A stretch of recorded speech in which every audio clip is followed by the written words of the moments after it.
Tom Swift and his big dirigible. Chapter I. Spouting fire. Such a big dirigible would cost a barrel of money, Mr. Jardine. I know it, Mr. Swift. But my company is prepared to go the limit.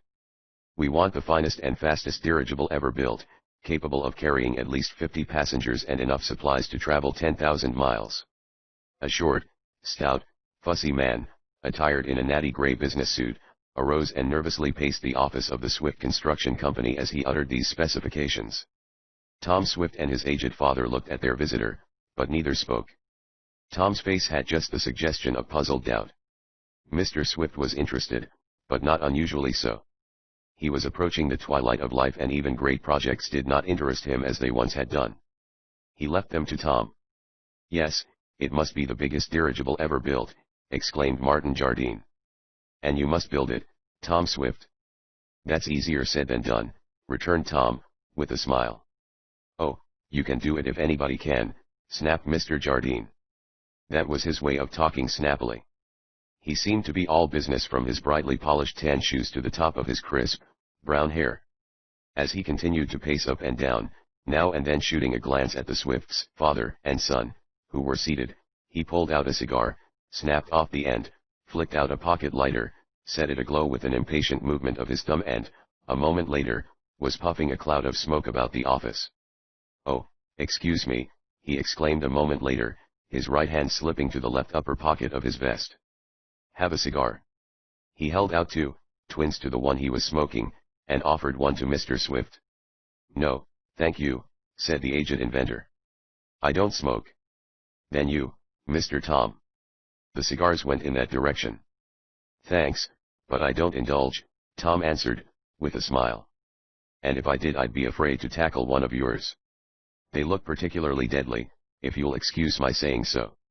"Well, they are a bit strong," said the fussy little businessman, who appeared to have called on a very important errand.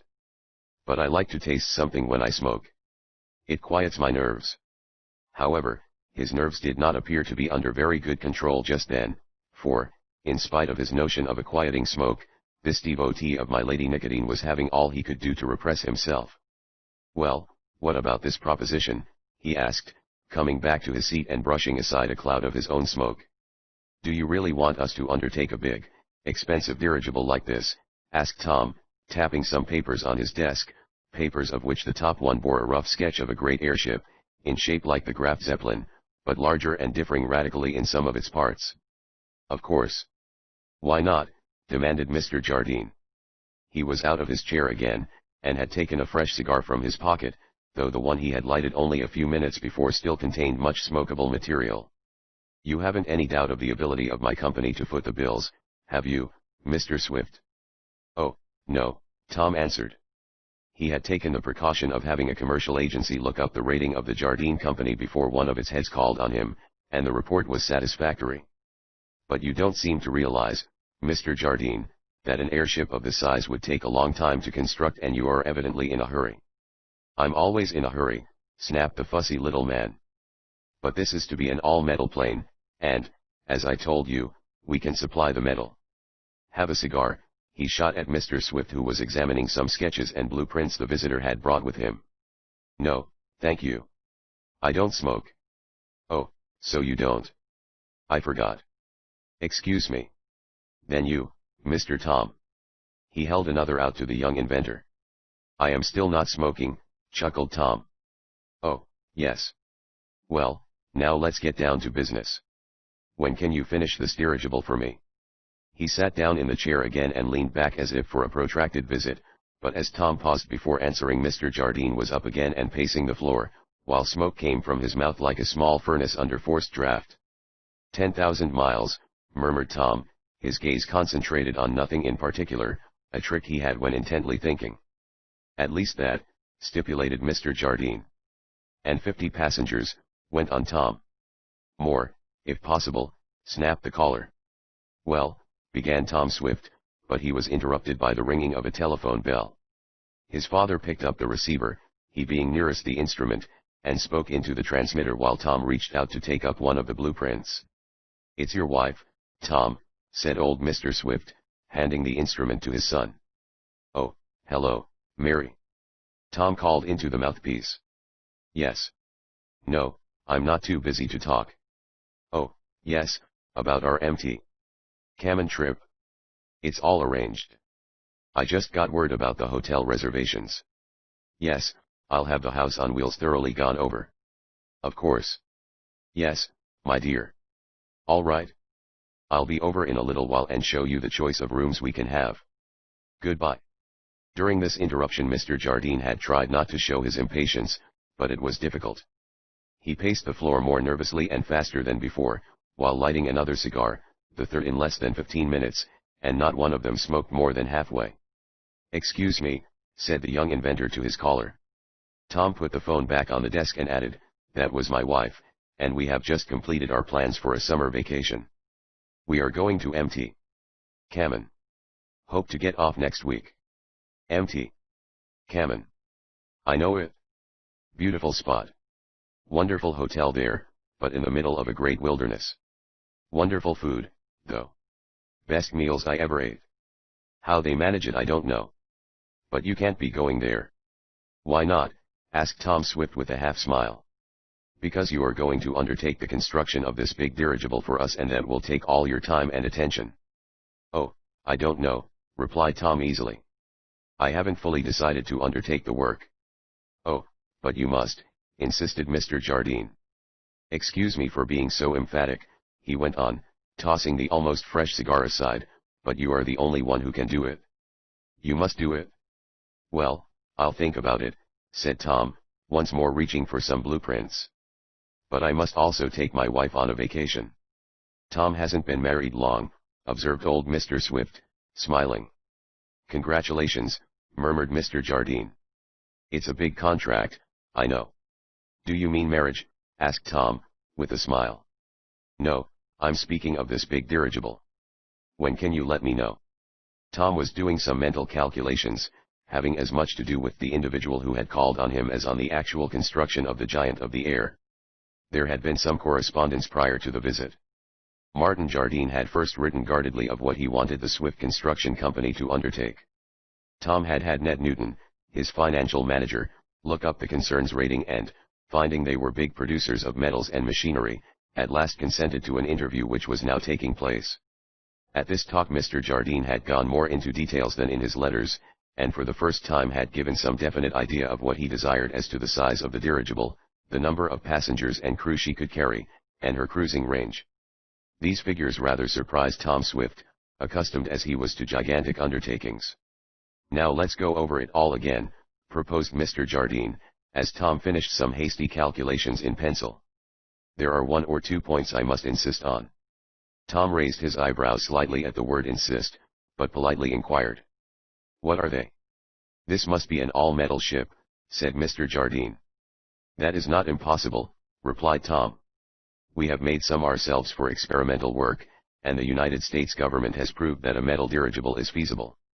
Another point, went on Mr. Jardine, in his rather snappy manner.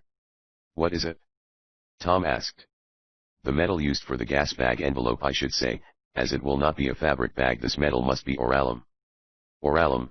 Questioned Tom. Yes, went on Mr. Jardine. That is a new, secret process metal we have developed in our works. One of my objects in having you build this big dirigible for us is to advertise our oralum. It is much lighter and stronger than duralium, in which, up to the present, was the only metal sheets that could be used in constructing dirigible envelopes. Aside from these points, you can use your own ideas on the craft, Mr. Swift. Thank you, said Tom, and if his caller had not been busy lighting another cigar he might have noticed a tinge of sarcasm in the words. When can you start? Snapped Mr. Jardine, puffing out more smoke. Well, said Tom slowly, I haven't exactly made up my mind to start at all. Oh, I'm not turning down your order, he was quick to add to forestall a vehement objection. It's just that my father and I must talk this over further before reaching a decision. Then you can't let me know now. No, we must have a further conference. I will let you know when. And now, if you will excuse me, I must run over to the house to see my wife. She is anxious about our vacation plans. Tom is just married, said Mr. Swift, again, as if to excuse to the caller the young man's rather precipitate closing of the interview. Oh, that's all right. I understand, and Mr. Jardine smiled. The ladies first, always. I'm quite fond of 'em myself. Well, be sure to let me know when I can see you again, Mr. Swift. I will. Good day. Mr. Jardine had not long left the office, hurrying away with his nervous air, his cigars, and his smoke, when Ned Newton came in as Tom was about to depart for the Swift mansion where his wife, who had been Mary Nestor, was waiting for him. Hello, Ned. Tom greeted his financial manager. Hello, Tom. Wasn't that Martin Jardine I passed in the hall? I suppose so. He just left here. Came in to have me sign that contract for building him a big dirigible. Tom tossed a sheaf of typewritten sheets to Ned. Oh, yes, from the Jardine Company. Ned picked up the documents. You've seen them before, Tom reminded him. You said the contract was well drawn, legal in every way, and properly safeguarded us. Yes, I did, Ned admitted.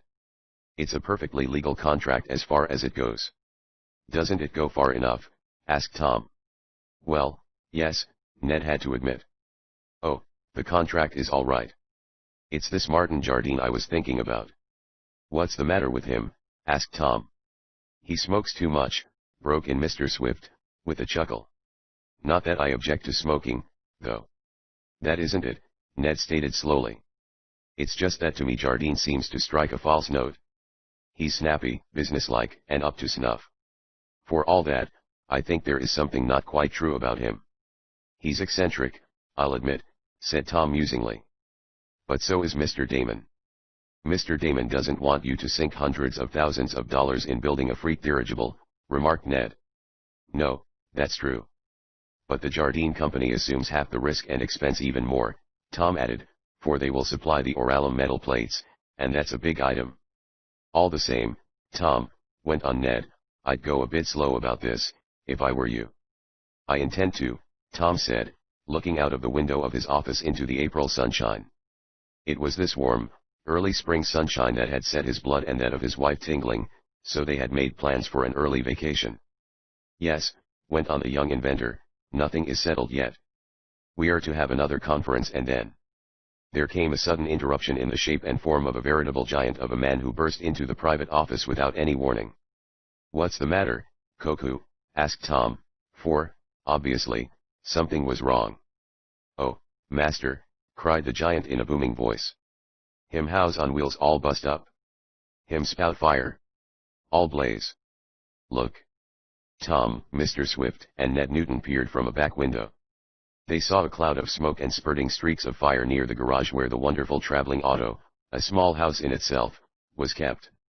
As they looked, they heard a sharp explosion. Chapter 2. A tremendous undertaking. There she goes, Tom, cried Ned Newton, as an even greater cloud of smoke enveloped the house on wheels, following the sharp blast. What caused the blaze? It must be the fireworks I brought in last night, cried Tom Swift, as, followed by Ned and Mr. Swift, he hurried from the office to the yard of the plant. Fireworks, cried Ned. Yes. I meant to put them in a safe place, but I forgot them and left them in the house on wheels. But what made them go off, I wonder? What are you doing with fireworks at this time of year? Ned wanted to know, as he hurried along beside his chum. Independence Day is 3 months off. I know it, Tom replied. But it's Mary's birthday tomorrow and ever since she was a little girl she has had fireworks on that occasion. I couldn't omit it the first year she's married to me. Of course you couldn't, agreed Ned. So you were going to have a fireworks display for Mary's birthday. Well, the fireworks picked a good day for themselves. What do you mean? Tom exclaimed. Today is April Fool's Day, answered Ned. Well, it's a poor joke to set off fireworks in my house on wheels, even if it is April 1st, declared Tom. Look at him. By this time he and Ned were running directly toward the famous house on wheels. Workmen from the shop were also congregating there, some carrying portable fire extinguishers. From all appearances, these would be needed. Skyrockets, Roman candles, pinwheels, aerial bombs, and other pyrotechnics were making a grand display from within and about the house on wheels. She's a goner, I'm afraid, sighed Tom. Looks bad, agreed Ned, and then both ran on to help put out the blaze. While they are doing this, it might be mentioned, for the benefit of new readers, who Tom Swift was and something told about him. In the first book of the series, named Tom Swift and His Motorcycle, Tom Swift was introduced. He was a young inventor, living with his father, Martin Swift, in the small city of Shopton where the Swift works were located. Tom's mother was dead, but he and his father were looked after by Mrs. Baggart, their housekeeper. As a lad, Tom was interested in mechanics, and that he could develop ideas and invent machinery was proved when, after Wakefield Damon, of the neighboring town of Waterford, smashed his motorcycle by running up a tree, Tom bought the wreck, repaired it, and made it better than ever. Since then he and Mr. Damon, a most eccentric man, had been good friends. In time Tom developed into a great inventor, like his father, and, as Mr. Swift grew infirm, Tom assumed entire charge of the plant. The shops where new inventions were tried out and various machines manufactured now covered many acres of ground and, as the plant had grown, had been removed from near the Swift homestead, in which comfortable house Tom and his father lived with Mary Nestor, whom Tom had recently married. Tom frequently urged his chum, Ned Newton, to marry Helen Morton, a girlfriend of Mary Nestor. But, somehow, Ned could not make up his mind to this. He said he was too busy managing Tom's financial matters to think of getting married. Tom and Ned were each in their early 20s now and were doing a fine business. For repairing a broken motorcycle was only one of Tom Swift's achievements. He perfected motorboats, submarines, an aerial warship, an electric locomotive, and was one of the first to develop talking pictures. The latest invention of the young mechanic had been a great auto, which he called his traveling home, and in the book immediately preceding this full details are given. That volume is called Tom Swift and His House on Wheels, or, A Trip to the Mountain of Mystery. It was on this mountain of mystery that the young inventor solved some strange puzzles and had some breathtaking adventures, during which he nearly lost his queer house. It was right after this that he and Mary Nestor decided to get married. Tom Swift brought his bride to the old homestead, and while he and Mary lived in one wing of the big place, with Koku, the giant, as a sort of bodyguard, Mr. Swift, well looked after by Mrs. Baggart and Eradicate, an aged Negro, lived in another part of the mansion. Tom had only just returned from a short trip he and Mary had made in their house on wheels when he received a letter from the Jardine company about building a big dirigible. There was some correspondence and the first interview was just over when Koku gave the alarm of fire. What started it, Koku? Asked Tom, as, with Ned and the giant, he stood in front of the house which was still spouting fireworks. No can tell. All of a quick go boom, answered the giant, whom Tom had brought back with him after a perilous trip to a wonderful land. Must have been spontaneous combustion, gasped Ned, as a big skyrocket whizzed over their heads. I hope that's the last, cried Garrett Jackson, the shop manager, as he edged in closer with the fire extinguisher.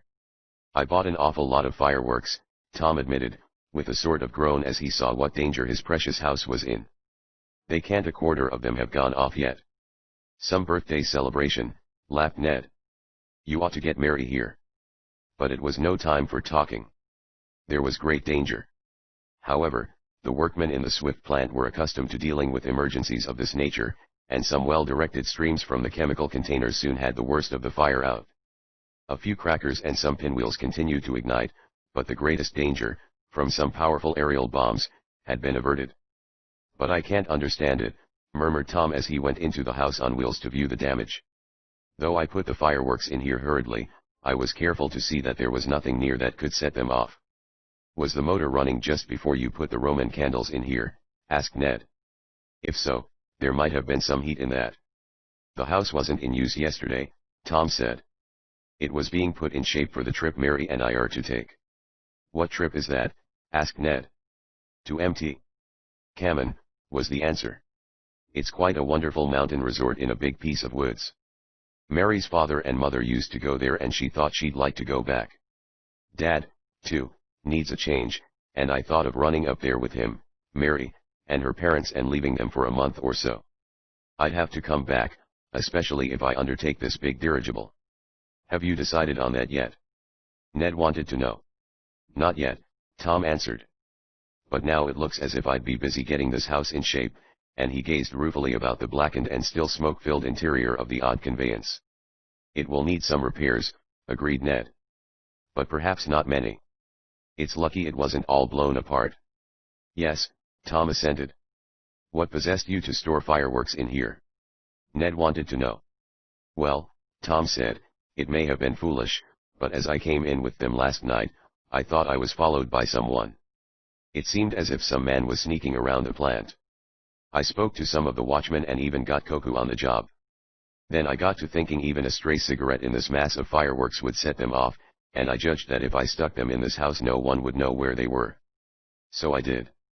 And did that mysterious individual who followed you set them off? Asked Ned. That I can't tell. Koku and I and a watchman looked about the place after I had put the fireworks away, but we found no one. Perhaps I was mistaken.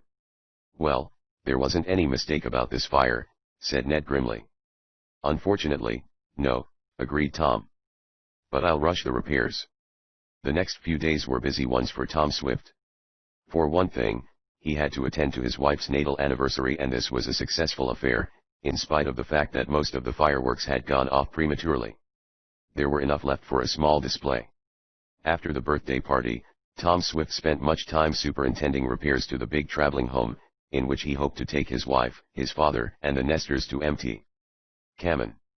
In the midst of these busy operations, fussy Mr. Jardine came back, at the time appointed, to get Tom's decision regarding the big dirigible. Well, have you decided yet, Mr. Swift? Asked the caller, nervously lighting another cigar. I will soon, Tom replied, with a smile. We'll go into a conference now. My father will be here in a moment and I will send for Mr. Newton. The conference was rather long and very important. Mr. Jardine was enthusiastic and insistent and urged that the work be started at once and rushed to completion before fall. He had the Oralum metal plates all ready to use, he said. Even with them, we'll need a lot of special machinery and motors, objected Tom. It's going to be a big job. That's why I came to a big inventor, said Mr. Jardine, with ready tact. I know you can do it. What do you say, Ned? Tom asked. The financial end seems to be all right, stated the manager. But he did not look at Mr. Jardine as he said this. Though keeping silent, Ned had not changed his opinion about the stout, fussy little man. What's your word, Dad? Tom asked his father. Mr. Swift was slow and careful and, in spite of his age, had a keen business and inventive sense. I think it can be done, Tom, if you want to do it, answered Mr. Swift. There's no question about my wanting to do it, Tom said. I'd ask nothing better than to turn out a craft like that if we can do it at a fair profit. It will be a big advertisement for us. And us. We appreciate that, said Mr. Jardine. We expect big things of our new metal, once it gets to be known as ideal for dirigible envelopes. We think we have a wonderful thing in Oralum. I do hope you will go on with this, Mr. Swift. Tom was silent for a few seconds and then he made a momentous decision. He reached for his pen to sign the contracts and said, Yes, we'll build the big dirigible. Good, cried Mr. Jardine. Chapter 3. The Silver Cloud. Well, Ned, there she is, exclaimed Tom Swift, several weeks after the disastrous explosion of fireworks and the following decision to undertake the construction of the big dirigible. What do you think of her? Who? What? Where? Asked the financial manager, who had come into Tom's private workshop to discuss some business matters. The Silver Cloud, Tom replied, with a wave of his hand. Silver Cloud? Yes. The new dirigible I'm building for the Jardine Company. Dirigible? Cried Ned. I don't see her, and he looked around the room. You poor fish, chuckled the young inventor, you don't suppose I have the giant dirigible in here, do you? I'm speaking of the model I just completed. He pointed to a shelf where a good view could be had of a wonderfully complete but small model of what would eventually be the big all-metal dirigible. I've named her the Silver Cloud, went on Tom, and the reason was obvious, for while the model was constructed of fabric, it was painted with an aluminum preparation which made it look like a silver mass of vapor in a blue sky. A further semblance to a cloud was in several flat, wave-shaped fins protruding from the sides of the long gas bag, at the point of greatest diameter. What are those dinguses for? Asked Ned. To keep her on a steady keel when we're speeding along about 200 miles an hour, Tom answered. As fast as that? Exclaimed the manager. Faster, maybe, was his chum's answer. So that's how she's going to look, is it? Murmured Ned, putting his hands, containing several papers for Tom's attention, behind him and standing in front of the model. Nice lines to her. It's the most scientifically constructed dirigible I ever built. Planned to build, I should say, Tom said, for we've barely begun work on the frame. Things have got to rush to get her ready by fall. Can you do it? Got to. Luckily, I can buy ready-made many of the motor and other parts. The Jardine company has on hand all the Oralum plates I'll need, so the greatest problem is fitting the Silver Cloud together. It's a good name, decided Ned. I only hope the company will turn out to be as good as this model. What company? Asked Tom quickly. The Jardine company, was the reply. I thought you looked them up.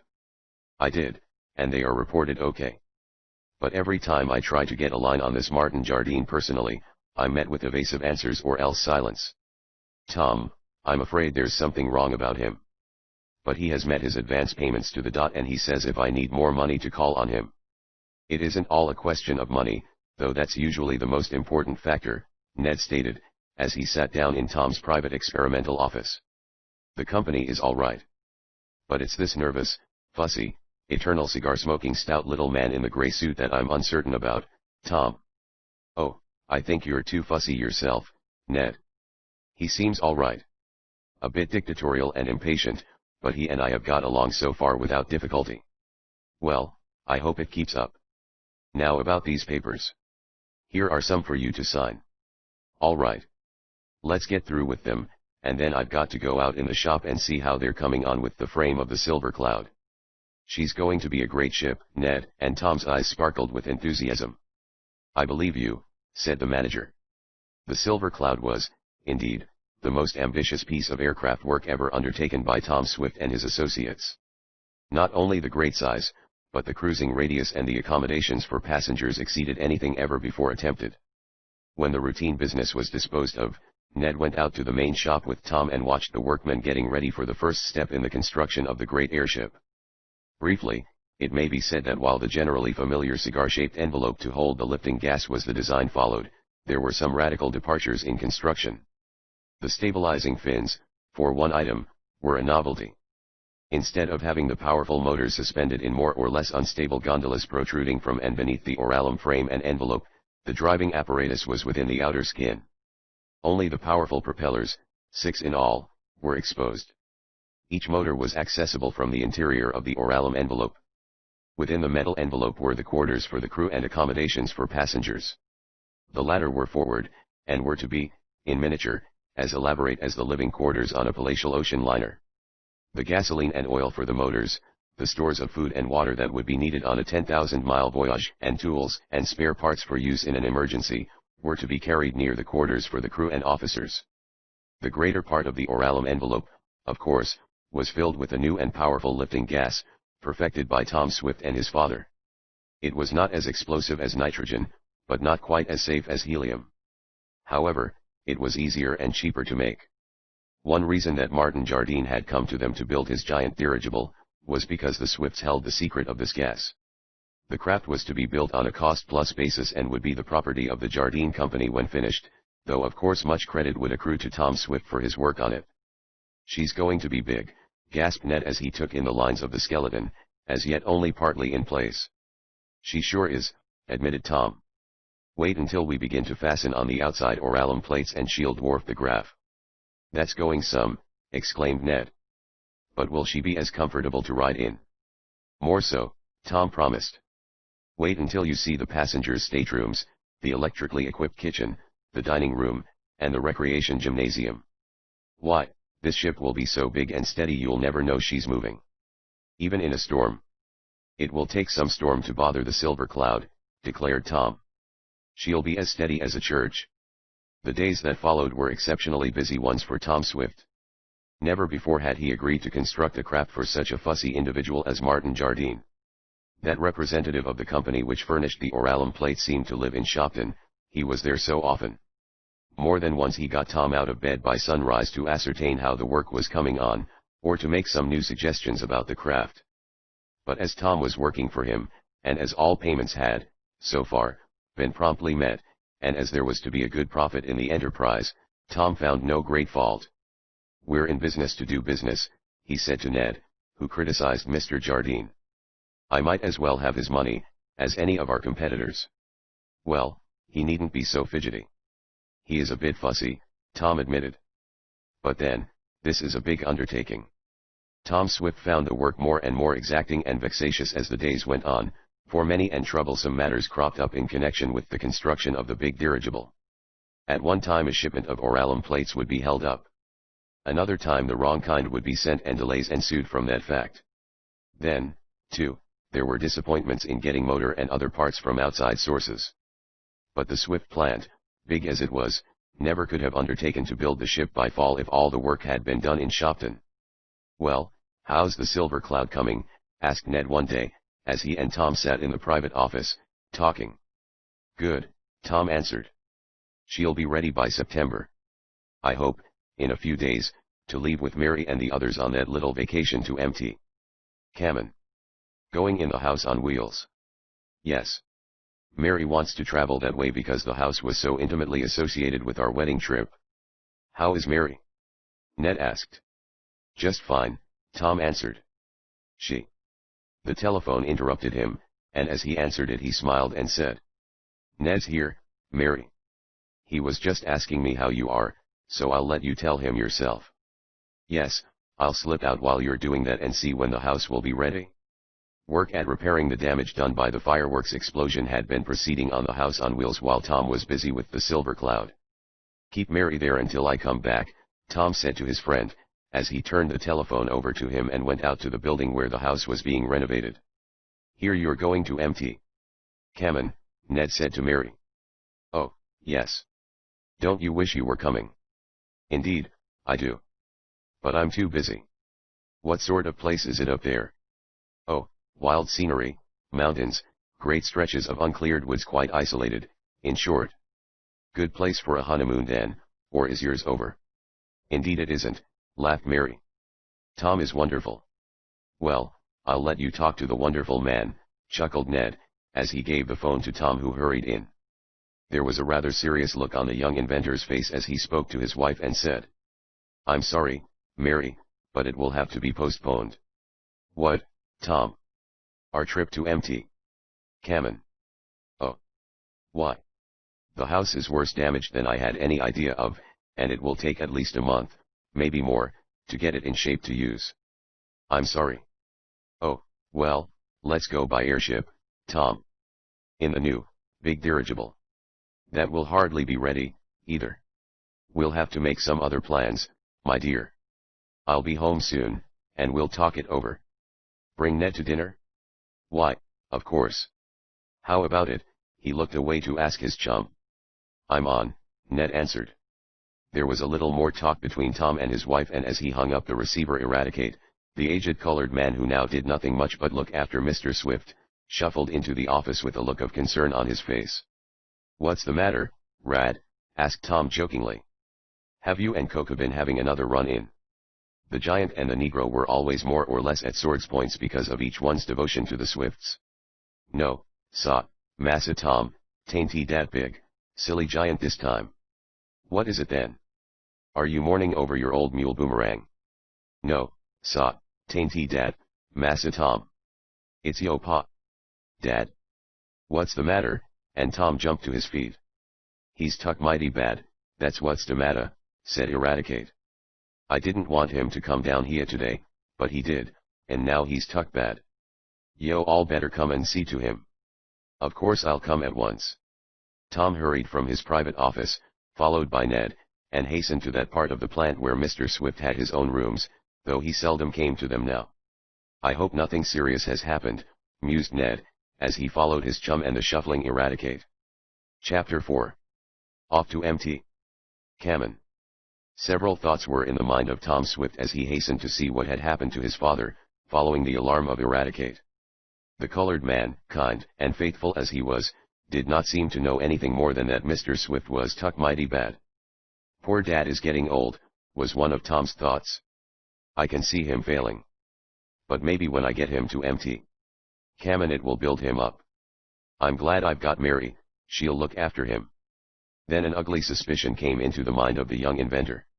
Like a flash which might have come from one of the skyrockets, Tom remembered the night he had brought home the fireworks and had felt a suspicion that he was being followed. Maybe, mused Tom, as he hurried on to his father's quarters, some of the gangs that we put out of business in the past have come back to try their dirty work. The feeling that anyone would dare attack his aged father sent a hot wave of resentment through Tom Swift, and he clenched his hands as if eager to wreak vengeance on the scoundrels. But it couldn't have been that, Tom reasoned. Eradicate wouldn't stand for anything of the sort. He'd even call in Koku, jealous as he is of the giant, before he'd let Dad be hurt. When Tom and Ned, with Eradicate shuffling in the rear, reached Mr. Swift's private workshop and laboratory, they found the aged inventor lying on a couch, pale and evidently weak, but showing no sign of injury. "What's the matter, Dad?" asked Tom, hurrying over to kneel at his side. "Oh, it isn't anything, really, Tom," was the answer in a low voice. "I just sort of keeled over." "That's what he done," said Eradicate. "He were looking at some papers and I were dustin' the bookcases and, all of a sudden like, I hears him moan and he were on the floor. I picked him up and ran to get yo all, Massa Tom. That was the right thing to do." "But what happened, Dad?" "I guess I overdid myself a bit, and the weather is rather warm. I felt a bit faint and dizzy and then everything got black. The next I knew I was on the couch and Rad was giving me some water." "That's how it were," said the old colored man. "But what made you keel over?" Tom wanted to know. "You didn't see anybody, did you?" "What do you mean see anybody, Tom?" "I mean no one came in to attack you." "Of course not," and Mr. Swift smiled a little. "Who would attack me?" "Oh, maybe some of our old enemies." "No, Tom, no one came in except Mr. Jardine. By the way, he seemed in a hurry for some calculations that must be made before we can finish the big dirigible, so I offered to make them for him, as he said you were too busy." "That's nervy on his part," exclaimed Tom. "He should let you alone, Dad. I can manage this end of the business." "Oh, he meant no harm, Tom.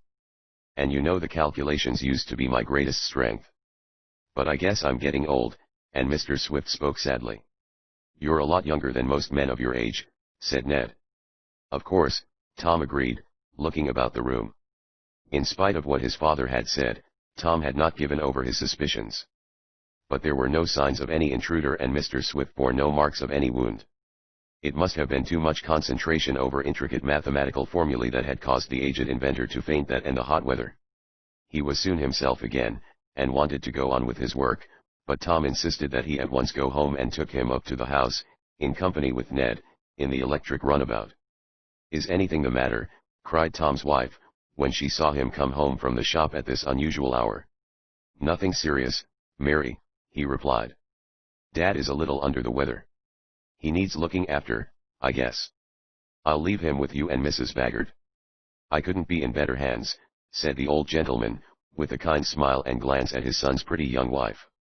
In spite of Mr. Swift's assertions that he felt fine, Tom insisted on sending for the nearest doctor, who, after looking his patient over, announced, "He needs rest, quiet, and freedom from work, worry, and excitement for a while.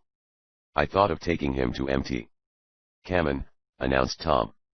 "When?" the doctor wanted to know. "In a few days I had hoped, but my plans are rather upset because a certain car I wanted to use will have to be repaired. I wouldn't move Mr. Swift for a while yet," the physician went on. And when he said that, Tom felt the case to be rather serious. "Just let him rest here. Later, perhaps in the fall, you can go to Mt. Kamen." "That will be all right," Mary said. "It's lovely up there in the fall, Tom. Anyhow, if we can't use the house on wheels for a while it's just as well to wait." "I guess we'll have to wait for the house to be repaired," Tom said. "But that's no reason for not going to Mt. Kamen. I can use any other machine, or even a plane." "I wouldn't take your father in an airplane if I were you," said the medical man, and his voice was rather serious.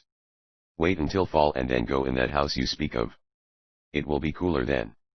I'm sure that by September or October he will be all right." It seemed the only thing to do, and so it was decided, though Tom Swift hated to disappoint his wife and her parents. But the Nestors, when telephoned to about the change of plans, said it suited them, as Mr. and Mrs. Nestor wanted to go to the seashore for a time. "Then you go with them, Mary," Tom urged. When you come back Dad will be alright and we can go to MT. Cammon together. No, said Mary in a low voice. Why not? Asked Tom. Because, was all she said aloud, but as he leaned over to kiss her she whispered, I don't want to leave you, my dear. Ahem, exclaimed Ned Newton loudly, as he unexpectedly started to enter the room as Tom was kissing his wife. I beg your pardon. Oh, come on in, chuckled Tom. Well, I guess I'll have more time to rush work on the big dirigible, he added, for Ned had been out of the room during the talk by which the decision was reached. Maybe it's all for the best, Ned went on after he had been told the situation. I know, Mary, if Tom went to MT. Cammon with you, leaving a half-finished dirigible in the shop, you wouldn't have a good time. He'd be thinking of nothing but motors, or alum plates, and so on. I know it, said the girl, with a laugh. It will be a lot nicer in the fall. The forest is lovely then and the woods about the MT. Cammon Hotel extend for miles and miles without a break. So the mountain trip was postponed until autumn and, meanwhile, Tom Swift worked busily on the Silver Cloud. Mr. Swift was under strict orders to remain at home and not go near the shop, and Martin Jardine was as strictly forbidden to see the aged inventor. But I don't want this to be delayed, he said to Tom, nervously pacing up and down the office, alternately puffing at and relighting one of his strong cigars. There will be no delay, Tom promised. I expect to work the men in a double shift beginning next week, and if you keep rushing the alum plates to me I'll guarantee to deliver the ship on time. Good, exclaimed Mr. Jardine. Have a cigar. Oh, I forgot, you don't use tobacco. Well, give it to your father, and, thrusting it into Tom's hand, the nervous man hurried away. I wonder if it's real or if he's putting on, thought Tom, as he put the cigar on his desk. Maybe Ned was right about him. But, anyhow, we're getting the cash so far. He's keeping up his payments. The weeks passed and the Silver Cloud was fast approaching completion. Even Mr. Jardine was satisfied. Then came a spell of hot weather and Tom saw that his father was suffering from it. Mary, too, though saying nothing, missed her usual summer vacation at some mountain or shore resort. Then Tom Swift came to a sudden decision. The work on the big dirigible was well underway and the house on wheels had been repaired and renovated. We'll go to MT. Cammon at once if you say so, Tom told his wife one evening. Oh, Tom, can we? Of course. Dr. Potter said Dad could stand the trip now, and your mother and father are back from the shore. We'll start tomorrow if you want and can get ready. Of course I can. But what about your work I mean on the big, new airship? That will go along all right. Garrett Jackson and Ned will be on the job until I get back. I can start for MT. Cammon tomorrow if you and your father and mother can. They did this, making an early start before the usual morning visit of Mr. Jardine to the plant. This would forestall any nervous objection on his part to Tom's going away for a few days. The young inventor intended to leave his father, his wife, and her parents at the Mountain Hotel and return to the works to finish the Silver Cloud. As a matter of fact, the labor was so far along that Mr. Jardine really had no occasion to find fault. But he was so fussy he might do so. The house on wheels was a delightful vehicle in which to travel, and made its owner independent of hotels along the way. MT. Cammon was the summit of a series of big hills, about 2 days' journey by automobile from Shopton. It was in a wild region of forests and there was no other resort near the one Tom's wife and her parents had picked out for their fall sojourn. I wish you could stay with us and didn't have to go back, Tom, said Mary, as she sat beside him on the front seat of the house on wheels, Tom doing the driving. His father and Mr. and Mrs. Nestor were within. I wish I didn't, myself, Tom answered. But I have to. I have signed a contract to finish the Silver Cloud for the Jardine Company and I must keep my word. Of course. But you'll come back as soon as you can, won't you? Tom Swift did not answer, and Mary looked at him for a reason. They were proceeding along a road that bordered part of the big Swift plant and Tom's eyes were fixed on a man he saw digging a hole, apparently in order to crawl under the fence. What's he up to, I wonder, muttered the young inventor, as he guided the big car toward the intruder who was evidently seeking a surreptitious entrance. Hey, you! Tom Swift called. Snap out of that. Chapter V. The Strange Dwarf. With a suddenness that showed how completely he had been taken by surprise, the figure that had been burrowing under the fence slipped from the hole partly dug beneath the barrier and stood upright at the side of the road. "Why, Tom, he's only a boy," exclaimed Mary. "Look," and she gazed a little reproachfully at her husband because of the rather harsh words he had used toward the intruder. "A boy," exclaimed the young inventor. "Yes," answered Mary. "He probably lost a ball over your big fence and he wanted to crawl under to get it." "If he's a boy, I'm an infant in arms," chuckled Tom. His ball days were over long ago. "There's something queer going on here," he said in a lower voice. "That's a dwarf, Mary." "A man dwarf?" Then Mary saw that, indeed, this was so. The fellow was a dwarf, and not a pleasant one, either. "What's the game?" asked Tom, as the short, squatty fellow, powerful in build, but only a boy in height, waddled, rather than walked, toward the house on wheels. "Game?" questioned the dwarf in surly tones. "I wasn't playing any game." "It looks so," went on Tom. "Why were you trying to crawl under the fence? There's no game inside there, and if you lost your golf ball, you'll have to let it go." "What's the idea?" "Do I have to tell you?" The dwarf's voice was surly. "Well, seeing that this is my place and my fence, I don't think it's out of order to ask why you're burrowing under it," and Tom let a note of sarcasm inject itself. "Oh, you're Mr. Swift, are you?" and the manner of the dwarf changed as if by magic. "Well, I beg your pardon. I have a message for you." "A message for me?" exclaimed Tom, in surprise. "Yes, a letter." "Well, the least I can say is that this is a queer way to deliver it.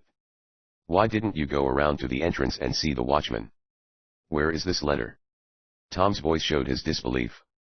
The stopping of the house on wheels and the talk had brought Mr. Swift and the nesters from where they were conversing on the rear observation platform to the little vestibule behind the front seat where Tom and Mary rode.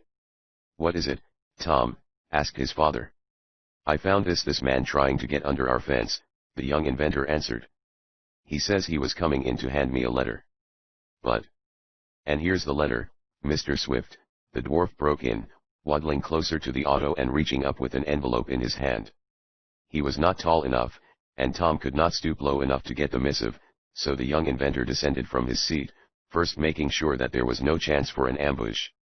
For Tom Swift had a distinctly unpleasant feeling, one not unmixed with apprehension, at the sight of the dwarf, a feeling which was increased by what the fellow was doing and his surly manner.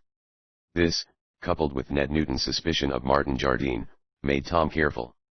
More than once in the past some clever tricks had been worked against Tom Swift and his father, and he was well aware that all their enemies were not disposed of. This dwarf, however, was a new one. To Tom's surprise, the letter was not only addressed to him, but was in an envelope bearing the imprint of the Jardine Company, which had its headquarters in a large city not far off. "Read it?" urged the dwarf, with what passed for a smile on his queer face, a man's face on a boy's body. "All right," Tom assented, after turning the missive over. The envelope contained but a single sheet of paper, and a hasty look at the bottom showed that it was signed by Martin Jardine. The letter said, "Dear Mr. Swift, this will introduce to you a very clever little man, a dwarf as you will see, by name James Chalk. I have known him for some time. I think you will find him very useful when you get to flying the Silver Cloud. Jim, as I call him, is very powerful, but small. He can get into the tight corners of the dirigible and be of service in that way in case we have to make repairs when sailing. I am sending him to you with the suggestion that you hire him and keep him until we are ready to get in the air. Then make him a member of the crew. You will find him rather eccentric but reliable. He is a great contrast to your giant cuckoo, isn't he?" Tom read the letter twice, and then said, "Humph. Is it all right, dear?" asked Mary anxiously. "Seems to be," Tom answered, as he passed the letter to his father. Then addressing the dwarf he said, "I certainly didn't intend to speak harshly to you, Mr. Chalk. Call me Jim." "Everybody does," interrupted the dwarf, with one of his grotesque smiles. "You won't hurt my feelings. But you did give me a start. And you greatly surprised me by burrowing under my fence," Tom said more genially. "What's the idea? Why didn't you go around to the gate and hand in this letter for me?" "Too far," said the dwarf, with an uncanny chuckle.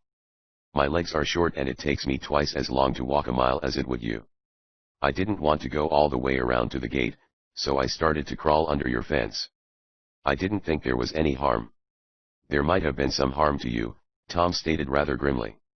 Usually both the upper and lower edges of my fence are guarded by a wire carrying a heavy charge of electricity. It just happens the juice is off now, or you might have been tied in a double bow knot as you dug under. I'm glad I wasn't, chuckled the dwarf. I can't stand being shrunk anymore. But I didn't mean any harm. I was taking the shortest way on account of my legs. I couldn't climb over your fence, Mr. Swift, so I had to go under. Excuse me. All right, Tom said. You seem to have the proper credentials. What about it, Dad? He asked his father, who had read the note. Well, said Mr. Swift, this is up to Jardine. If he wants this little man aboard the craft he is paying for, I don't see that we can object. As he says in the letter, this Mr. Chalk may be useful getting into corners. Send him on to the works, Tom. But, he added in a low voice, send word to have him washed. Don't take any chances. I won't, said Tom, in a voice equally low. Then to the dwarf he said, all right, Jim. Take this letter to Mr. Jackson. He's my foreman. Tell him I've seen it. You'd better make an endorsement on the note to that effect, Mr. Swift, said the dwarf, thus showing he had some business sense. Mr. Jackson might not take my word that you had seen me and had read Mr. Jardine's note. Especially if any of your men see me crawling in under the fence. I wouldn't go in that way if I were you, and Tom spoke gravely. Go around by the main gate. I'll write a line on this note. By the way, where is Mr. Jardine? I haven't seen him these last 2 days. He's very busy, the dwarf said. That's why he sent me with this note instead of bringing me around personally. I have worked in his oralum factory, he said. I'm a good machinist and I can get in places other men can't. That's so, admitted Tom, writing a brief note to his foreman on the back of Jardine's letter. Well, you may be of use to us. But next time please don't come in like a boy under a fence at a ball game. It's rather unusual and maybe dangerous. I like to do unusual things, chuckled the dwarf in a rather strange voice, a man's tones coming from a child's body. But it's a long way around to your front gate, he said, rather wistfully. Oh, Tom, don't make him walk all the way back, urged Mary, in a low voice. It's such a hot day and so far. We aren't in any hurry. Turn the house back. Well, Tom began, I suppose. Just then he saw a flivver containing one of his workmen who had been to the neighboring city of Mansburg for some supplies coming down the road. The workman was on his way back to the factory. Here, Kelly, take Mr. Chalk to the works with you, Tom requested, halting his man. He has a letter for Mr. Jackson. All right, Mr. Swift, Kelly answered. Hop in, son, he went on, evidently thinking the dwarf was a boy. Oh, he exclaimed, when he saw his mistake. All right, Kelly, step on it, chuckled the uncanny little fellow, as he scrambled nimbly up to a seat beside the workman. With a farewell wave of his hand containing the endorsed letter of introduction he was off down the road, calling back. See you later, Mr. Swift. That's rather a queer proceeding, remarked Mr. Nestor. A little too queer, commented Tom. But maybe it's all right. Poor fellow, murmured Mary. It must be hard to go through life as he is. He seemed jolly enough, Mrs. Nestor said. I think he could make money in a circus. Do you think that letter was genuine, Tom? Asked his father. Oh, yes. It was Jardine's signature, and we can easily check up on it. I'll get word to Jackson before that dwarf arrives. Are you going back, Tom? Mary asked. No, the young inventor answered. I can telephone to him from here. He went to a place in the high fence where there was a telephone outlet. This was one of several in the barrier about the Swift plant. Tom carried a portable telephone in his house on wheels and he was soon in communication with Mr. Jackson, telling him of the occurrence. Put the dwarf to work, but watch him, was Tom's final instruction. I'll be back in a few days. All right, Mr. Swift, the foreman said. Kelly hasn't come in yet with this bird you speak of, but I'll be on the watch. Don't worry. Nevertheless, Tom Swift did worry a bit. It seemed very strange that Martin Jardine would send such a dwarf to be taken up in Silver Cloud when that great dirigible should be ready to sail. Yet there was reason in the request. Only I didn't like his crawling under the fence, Tom said, as he talked his doubts over with Mary and the others while they journeyed along in the house on wheels. "Oh, I think he showed good sense," Mary said. "He knew he had a proper letter of introduction and that everything was in order." "If the current had been on the lower wire," remarked Tom grimly, "everything would have been in disorder for a while." "Well, maybe it's all right. I'll see Jardine when I get back and make sure." "Aren't you going to stay with us at MT? Cammon, Tom?" asked Mrs. Nestor. "Only a few days this time," was the answer. "I must get back and rush work on the dirigible. After that is finished, I'll spend the rest of the summer up there resting." "It will be lovely," Mary said, leaning against him as he drove the big car rapidly over the road. They stopped for lunch at a pretty little tea room, for, though they could well have cooked in the house on wheels, for they had supplies with them, it was decided not to take the time to do their own cooking just now. After a rest, they went on again, planning to stop at a hotel if night found them near one, or if not, to camp out in the house on wheels, which was equipped with comfortable beds. The afternoon was drawing to a close, and they were some miles from a city where they might stop if they wished when, as they went around a turn in the road, they saw just ahead of them a small auto van which had come to grief. The van, built on the chassis of a flivver, was turned on its side. Standing looking at it were a man and a woman, both young and evidently Italians. The man, with a gesture of despair as Tom and his friends approached, said pathetically, "Well, Maria, this is the end." "So it seems, Pietro," said the woman, or rather, girl, for she was no older than Tom's wife. "Oh, what are we to do?" There were tears in her voice and tears in her eyes as Tom Swift and his friends plainly saw when the house on wheels was stopped opposite the overturned van. "What's the matter?" Tom asked. "You've had an accident, I can see that," he went on. "Is anybody hurt?" "I am much afraid so," answered the man. "All my poor children are in there, and I much fear that some have been crushed." "Oh, how terrible," cried Mary. "Come on, Dad. Mr. Nestor. We've got to help those children," cried Tom, springing from his seat, followed by the two men. Chapter 6. A Merry Party. Tom Swift caught hold of one edge of the overturned van and started to right it. At the same time he called out, "Take hold here alongside of me, Dad. You too, Mr. Nestor. You lift over there, Mr. Pietro," he added to the Italian standing beside the weeping young woman. "Pardon, my name is Noten, Pietro Noten," said the foreigner, with a smile that showed his white, even teeth. "And there is no need to be in such a rush. I thank you kindly for your offer. But I think if you have a lifting jack it will be better so to raise my car." "Get out a jack when the poor children are crushed inside," cried Tom. "What's the matter with you? Get hold here, everybody. Maybe you can help a little, Mary, and you too, Mrs. Nestor. And if your wife?" Tom paused questioningly and eased his lifting efforts for a moment. "Yes, Maria is my wife," said Pietro Noten. "But, 1,000 pardons, my kind friend, there is no need to so rapidly exert yourself. The damage is done." "You must be crazy," cried Tom. "Children crushed in there and you want to wait." "Oh, Pietro, there you do it again," cried the young woman, suddenly drying her eyes and smiling. "I told you everybody doesn't understand your poetical talk. Calling them children." "Why, aren't there children in that wreck?" asked Tom, hardly knowing what to think. "I call them my children," said the Italian man, with a sigh. "But they are only marionettes, animated dolls that we use in giving our plays," explained the young woman. "Marionettes," murmured Tom Swift. "Plays. Oh, how lovely," exclaimed his wife. "Animated dolls," ejaculated Mr. Nestor. "Like Punch and Judy, I suppose?" asked Mrs. Nestor. "Somewhat, and yet different," explained Mrs. Noten. "We like to think our marionettes are different from dear Mr. Punch." "Oh, but my dear children are all killed, I know," sighed the Italian. "It was such a crash. Look here. Let me get this right," said Tom, desisting from his efforts to right the van. "Do you travel about giving Punch and I mean marionette shows?" he asked, for he knew the difference between the two performances. "That's it," exclaimed Mr. Noten, who was peering first into one end of his overturned van and then the other. "I am sorry if I unduly alarmed you by calling the marionettes my children. But they are very dear to me. I made them every one with the help of my wife.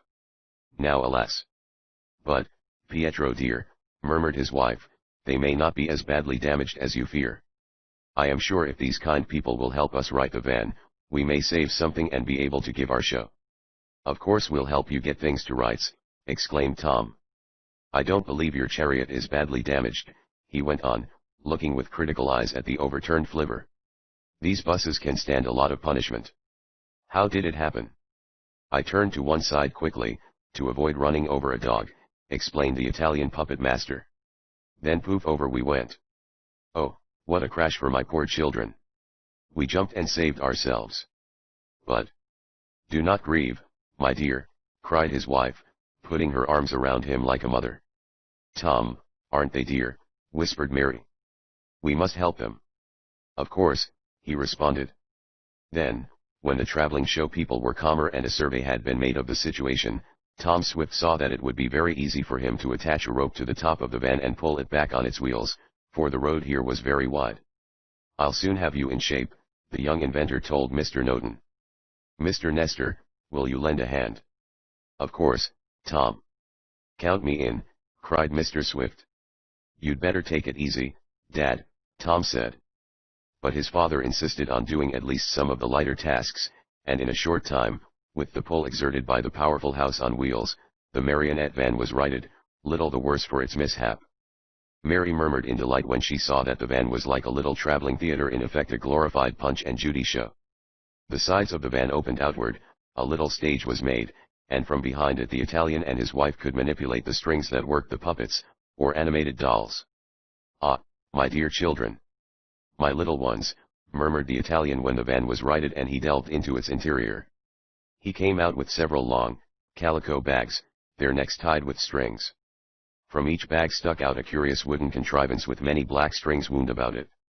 Try some of them, Pietro, and see if they are damaged, suggested his wife. I think most of them are all right. May the good fairies grant it, murmured the puppet master. He whisked off the calico bag from a grotesque figure representing a clown, and in a trice he had stepped into his van, behind some scenery representing a forest. Then, to the wondering eyes of Tom, Mary, and the others, the clown with its painted wooden face seemed to come to life, dancing about, cutting up antics, while the puppet master's voice came out with such effect that it seemed the clown was speaking. Oh, how wonderful, cried Mary. Clever, murmured Tom. Where are you going to give a show? Asked Mrs. Nestor. I should like to see it. We plan to exhibit at the hotel in Colchester, said Mrs. Noten. But if our car is so damaged that it cannot go on, she paused and made a gesture of resignation. We're going to Colchester, Tom said. If your machine won't go, I'll either make it go or take you there in ours. It is kind of you, the Italian said. But I need my scenery, my effects, and... Perhaps our van will go on, though, interrupted his wife, more hopefully. That's the way to talk, cried Tom. I'll have a look, and we'll give it a trial. So while the Italian puppet master examined his characters, which is to say his various marionettes, Tom went over the mechanism of the van. He found that a few broken wires of the ignition system constituted the total damage, except for some scratches, and he soon had the car in working order. 8,000 thanks, exclaimed the enthusiastic Mr. Noten. Now we can go on. It was wonderful of you, murmured the pretty Italian woman. And she made such eyes at Tom that later Mary laughingly said she would soon have been jealous. I should like very much to see a marionette show, said Mrs. Nestor. Nothing is easier, returned Tom. We planned at least to call at the Colchester Hotel, for I told Mr. Jackson if he had any messages he could reach me there. So we'll stop, anyhow, and if you like you can spend the night there and see this performance. So it was arranged, and after Tom Swift and his party had seen the marionette van start off, they followed in the house on wheels and both soon arrived at Colchester. The house on wheels was put in a garage for the night and the hotel proprietor warmly welcomed the traveling marionette company to his establishment. He was in need of a night's entertainment for his guests, and a good crowd was assured. For be it known that marionettes are as much a source of amusement to adults as they are to children. The plays Mr. Noten and his wife gave with the puppets were poetical and historical and not juvenile plays. So it was a merry party that gathered in the hotel parlor that evening to watch the marionette show, a temporary stage having been set up and the scenery and effects brought in from the van. Tom was thoroughly enjoying himself and so was his wife. There was plenty of applause for the marionette show and its picturesque proprietors, and a goodly sum was realized for their benefit. After the show there was a jolly gathering about the Italian and his wife, and they made much of the rescue, as Pietro Noten termed it, on the part of Tom Swift. "Without my benefactor I should never be here," said the Italian, with dramatic gestures. "Oh, cut it out," chuckled Tom. The hotel guests were examining the workings of the marionettes from behind the scenes, and Mary, who had met a few acquaintances among the persons in the audience, was talking and laughing with them when a bellboy came along calling, "Telegram! Telegram for Mr. Swift." "Here," exclaimed Tom, slipping the lad a quarter. "Oh," murmured Mary, as her husband tore open a yellow envelope, "I hope there is no bad news." Chapter 7. The Landslide. Little could be gathered from the expression on Tom Swift's face as to the import of the telegraph message he hurriedly read. But then the young inventor was accustomed to concealing his feelings. "Tom has a regular sphinx face," Ned Newton used to say. However, schooled as Tom was in the art of hiding his emotion when necessary, it was evident to Mary, at least, that the telegram contained news of importance, if not of trouble. "I didn't know Tom expected any messages here," said Mrs. Nestor, as she and her husband stood among the hotel guests that were marveling at the clever ability shown by the marionette performer and his wife.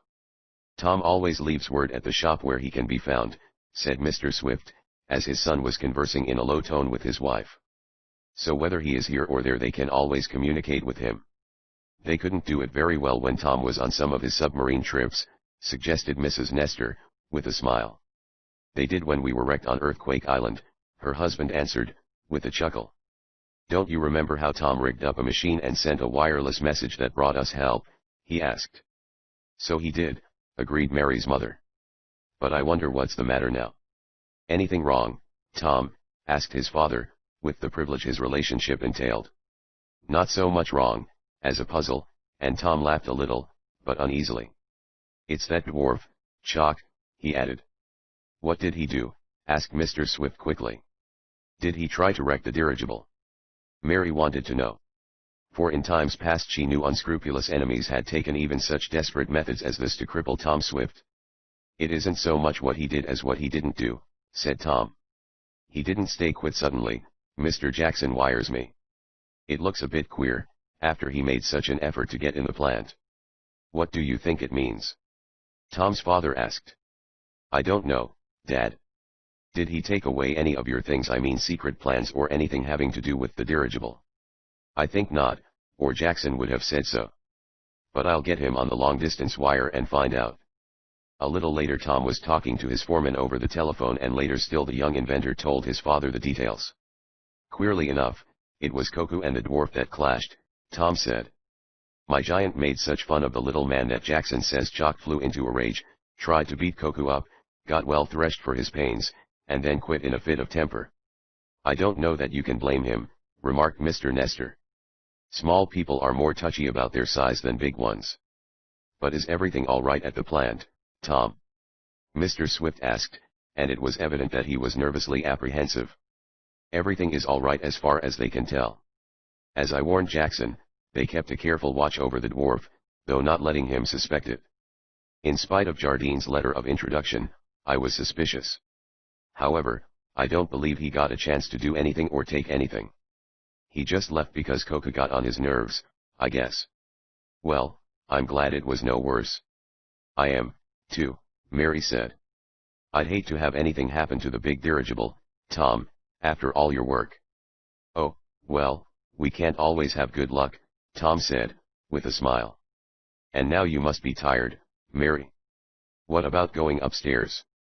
"Yes, it has been rather an exciting day, what with thinking we had come upon an overturned van of children," and Mary laughed a little at the recollection of the marionettes.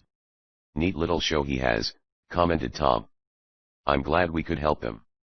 They're going to travel in their van until cold weather sets in, so Noten told me. Then they go about in different theaters on a vaudeville circuit. Well, by this time tomorrow we ought to be at Mt. Cammon. I shall love it there," Mary said, as she and Tom went up in the hotel elevator to their rooms. "Only I wish you could stay longer." "I'll be with you as soon as I get this dirigible off my mind," he promised her. When he had seen Mary safely settled in their quarters, Tom said he would go downstairs and look over the evening papers. The marionette show had been put away, the guests who had gathered to witness the performance had dispersed, but Tom saw the poetical little Italian puppet master in the smoking room. "Excuse me, Mr. Swift," said Pietro Noten, beckoning to Tom to enter and making room for him on a leather settee. "Did I hear you speak of a certain dwarf named Chalk?" "Yes," Tom answered wonderingly. "I engaged a dwarf of that name early today for my plant on my way from home. But I just had a telegram from my shop superintendent saying that this evening he took French leave, so to speak, that is, he went away suddenly." "I understand, Mr. Swift," said the Italian, and his voice was grave. "Perhaps it is as well for you that he did leave, and with no great harm to anything of yours, as I could not help overhearing you say to your friends." "No, he didn't take anything or do any damage," Tom said. "But what do you mean that it is just as well he has left my plant? What do you know about this dwarf, Chalk?"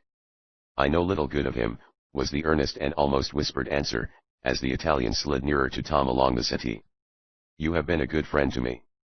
Let me repay you in a small way, by advising you to have nothing to do with this dwarf." "You surprise me," Tom said. "I had no idea you knew him. Can you tell me more?" "Not much more, except to repeat my warning." "How did you happen to know Chalk? Do you know anything about why he went to my place with a letter from a man I am building a big dirigible for?" "I know nothing of your works, Mr. Swift. I have heard of you, but I never met you before. Only, if I had a place where ships of the air were made, I would not let this dwarf come near them." "Look here," exclaimed Tom, hardly knowing whether or not to credit the Italian. "You've said either too much or too little. Tell me first how you know James Chalk." "He is a clever little dwarf," was the answer. "Clever, but of such a character as not to be trusted. He has exhibited himself in many theaters where my wife and I have also given our marionette shows." "I thought he would make a good theater attraction," Tom said. "But do you know anything of him personally?" "To my sorrow," replied the Italian. "I once engaged him, for, being small, I thought he could get around easily behind the scenery of our miniature stage where, as you have seen, we have little room to spare. For a time Chalk did well and helped us. But in the end I had to discharge him for getting drunk, if you will excuse me, and one night he tried to set fire to my van and burn it with all my children."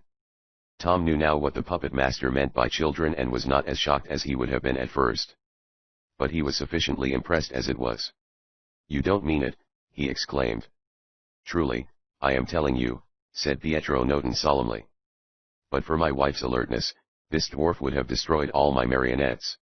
That is why I say he is vindictive, not to be trusted, and one who must be watched." "You are well rid of him." "I should say so," murmured Tom. "I wonder if Jardine knows that. He recommended him. I must look farther into this. I'll write Jackson a letter and send it by the airmail, so he'll be on the watch tomorrow. I don't want to get him out of bed to the telephone again. But I'm obliged to you for letting me know this, Mr. Noten."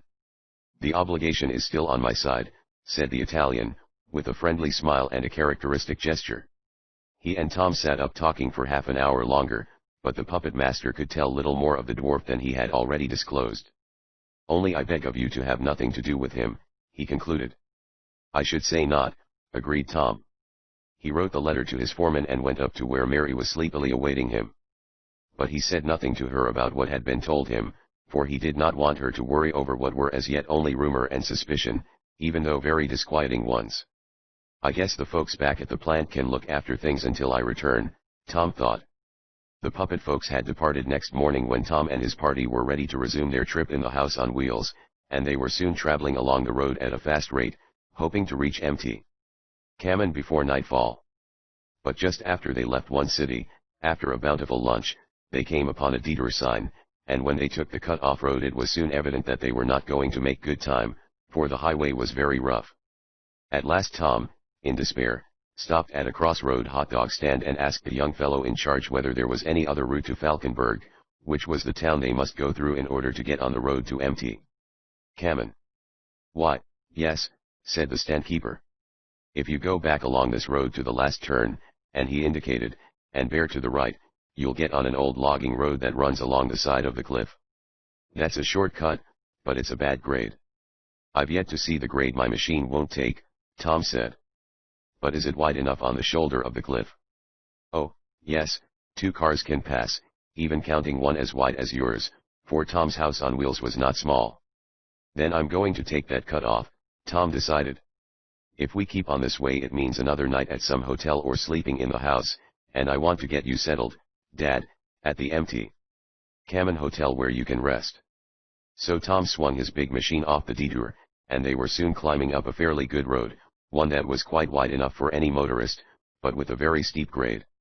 She'd take it on high if I forced her, Tom said proudly as he guided the house around one turn after another. But we don't need to. We'll soon be there now. I hope so, murmured Mary. It seems dangerous. Tom laughed at her fears and went on and up and up. They reached the summit of the cut-off and swung around a place where the descending road had been literally dug through a shoulder of a great hill, really a small mountain. Tom threw the motor into low gear, to save his brakes, and was congratulating himself on saving time and not meeting with any traffic when there was a sudden strange rumble and tremor behind him. "What's that?" cried Mr. Nestor. "Another car coming, I guess," Tom said. "Sounds like a big truck." His father glanced back and cried, "Tom, it's a landslide. This road is slipping away back of us and we're going down with it. It's a new road and hasn't been well settled. Look out for yourself, Tom." Alarmed by his father's excited voice and by a scream of fear from Mrs. Nestor, Tom shot a look back around the edge of the front seat. He saw great cracks appearing in the roadway over which he had just traveled. Looking ahead, he saw a big piece of the towering cliff above him break off and crash to the road in front with a thundering roar. There was a sickening lurch, a swaying of the house on wheels. As Mary gave a cry of alarm, the whole side of the mountain and Tom's great conveyance went down with the landslide. Chapter 8. Mr. Damon arrives. "What shall I do, Tom?" called Mary Swift in a tense voice into the ear of her husband beside whom she sat on the seat of the house on wheels. "Is this the end?" For it seemed that only death awaited them at the foot of the mountain down which they were sliding, beyond control, gripped in the mass of earth, trees, and rocks that formed the great slide. "Sit still, Mary dear," exclaimed Tom. He did not turn his eyes to look at her, much as he wished to, for he must keep a steady hand on the wheel and keep his eyes in front to avoid, if possible, crashing into some great boulder. He realized that he could still steer the house on wheels, though to hold it back or send it forward out of danger on top of that slide was beyond human power. "Don't fear for me. I'll sit still," Mary answered quietly and, white-lipped, she braced herself on the seat, waiting for the great crash she expected to come at any moment. Mrs. Nestor, clinging to her husband back in the big car, was terrified, and with reason, but she was a woman of great common sense and not panicky. Her experience on Earthquake Island with Tom Swift had taught her that he was to be relied upon in an emergency. So, though she clung to her husband and moaned a little, she did not try to leap out of a window or the door at the rear, as some might have done. "Steady," murmured Mr. Nestor, holding his wife to him. "If we are to come out of this alive, Tom Swift will accomplish it. If it is to be the end, we must meet it bravely," he said, though there was a tremor in his voice as he looked at Mary sitting beside her husband. "Tom, do you want any help?" asked his father. "I can do a lot yet." "No. Stay where you are, all of you," Tom called over his shoulder. "And keep to the rear as far as you can, to hold the back wheels down. If we don't upend I think we'll be all right." "What did the car do leave the road?" asked Mr. Nestor. They all had to shout to be heard above the rumble, roar, crash, clatter, bang, and rattle of the landslide. "No, we didn't leave the road," Tom said grimly. "The road tried to leave us and I'm not sure yet but what it may. But, so far, we have stuck together." What had happened was that a section of the side of the mountain, into which the highway was cut, had suddenly broken off, either because of much rain or because there was a fault in the rock and earth of which it was composed. This big piece, weighing thousands of tons, had broken off the road itself, and the portion of the highway, on which the house on wheels rested, began to slip down into the valley below. Fortunately, none of the falling earth, stones, and trees had struck the big auto. But the house on wheels was being carried down the slope as an integral part of the landslide, even as were some of the gigantic boulders and tall trees. "Do you think we can come through it safely, Tom?" asked Mary softly, her face close against his shoulder. "I think so, I hope so. Steady now. If we can get past that big rock, I think we'll make it. Ahead of them was a great boulder, as big, if not bigger, than the house on wheels itself. It was moving more slowly than was Tom's car, for the reason that the latter had wheels. Closer and closer to the great rock the house on wheels slid. Tom was pulling with all his might on the steering wheel. Mary saw that he was using his last ounce of strength, and she quickly put her hands beside his and helped him turn the front wheels, which were hard to move, in spite of being arranged on a gear, for they were now embedded deep in sand and gravel. "Oh, we're going to hit," cried Mrs. Nestor nervously. "Pull, Mary," shouted Tom. The wheel slowly turned, oh, so slowly. But when it seemed that there must be a crash, the great house slid past the immense rock and came to rest against a bank of sand in the valley below the broken road. The gigantic boulder rolled off to one side. The house on wheels quivered and was still. "Safe," cried Mr. Nestor, looking out of a window as he gently released himself from his wife's arms. "Safe, but stuck," murmured Tom, his hands white and tensed from the strain of pulling around the steering wheel. Mary sank against her husband limply, game but all in, as she expressed it. "What do you mean, stuck, Tom?" asked his father. "I mean we've run her nose into a sand bank. Nothing is broken, I think, but we'll have to be dug out before we can get back on the road. I guess it means staying here for the night. And we can be very thankful," said Mrs. Nestor, "that we have such a wonderful house to stay in, Tom Swift. You're a dear boy," and she kissed him. "Yes, we can put up at this hotel," chuckled Mr. Nestor. "It will be rather fun, I think. For I'm a bit shaky and I'd just as soon stop where we are as fuss up for a regular hotel dining room." Tom was out of the car looking around, over, and under it. He could see nothing wrong except that all four wheels were buried deep in sand, gravel, and rocks. The landslide had reached bottom, carrying the great car with it, but not damaging it. "All right. Here's where we stay until I can get a gang of men with shovels in the morning to dig us out," Tom said. "It's lucky we have our beds and kitchen with us." "Yes, and Mother and I will get the meal," offered Mary.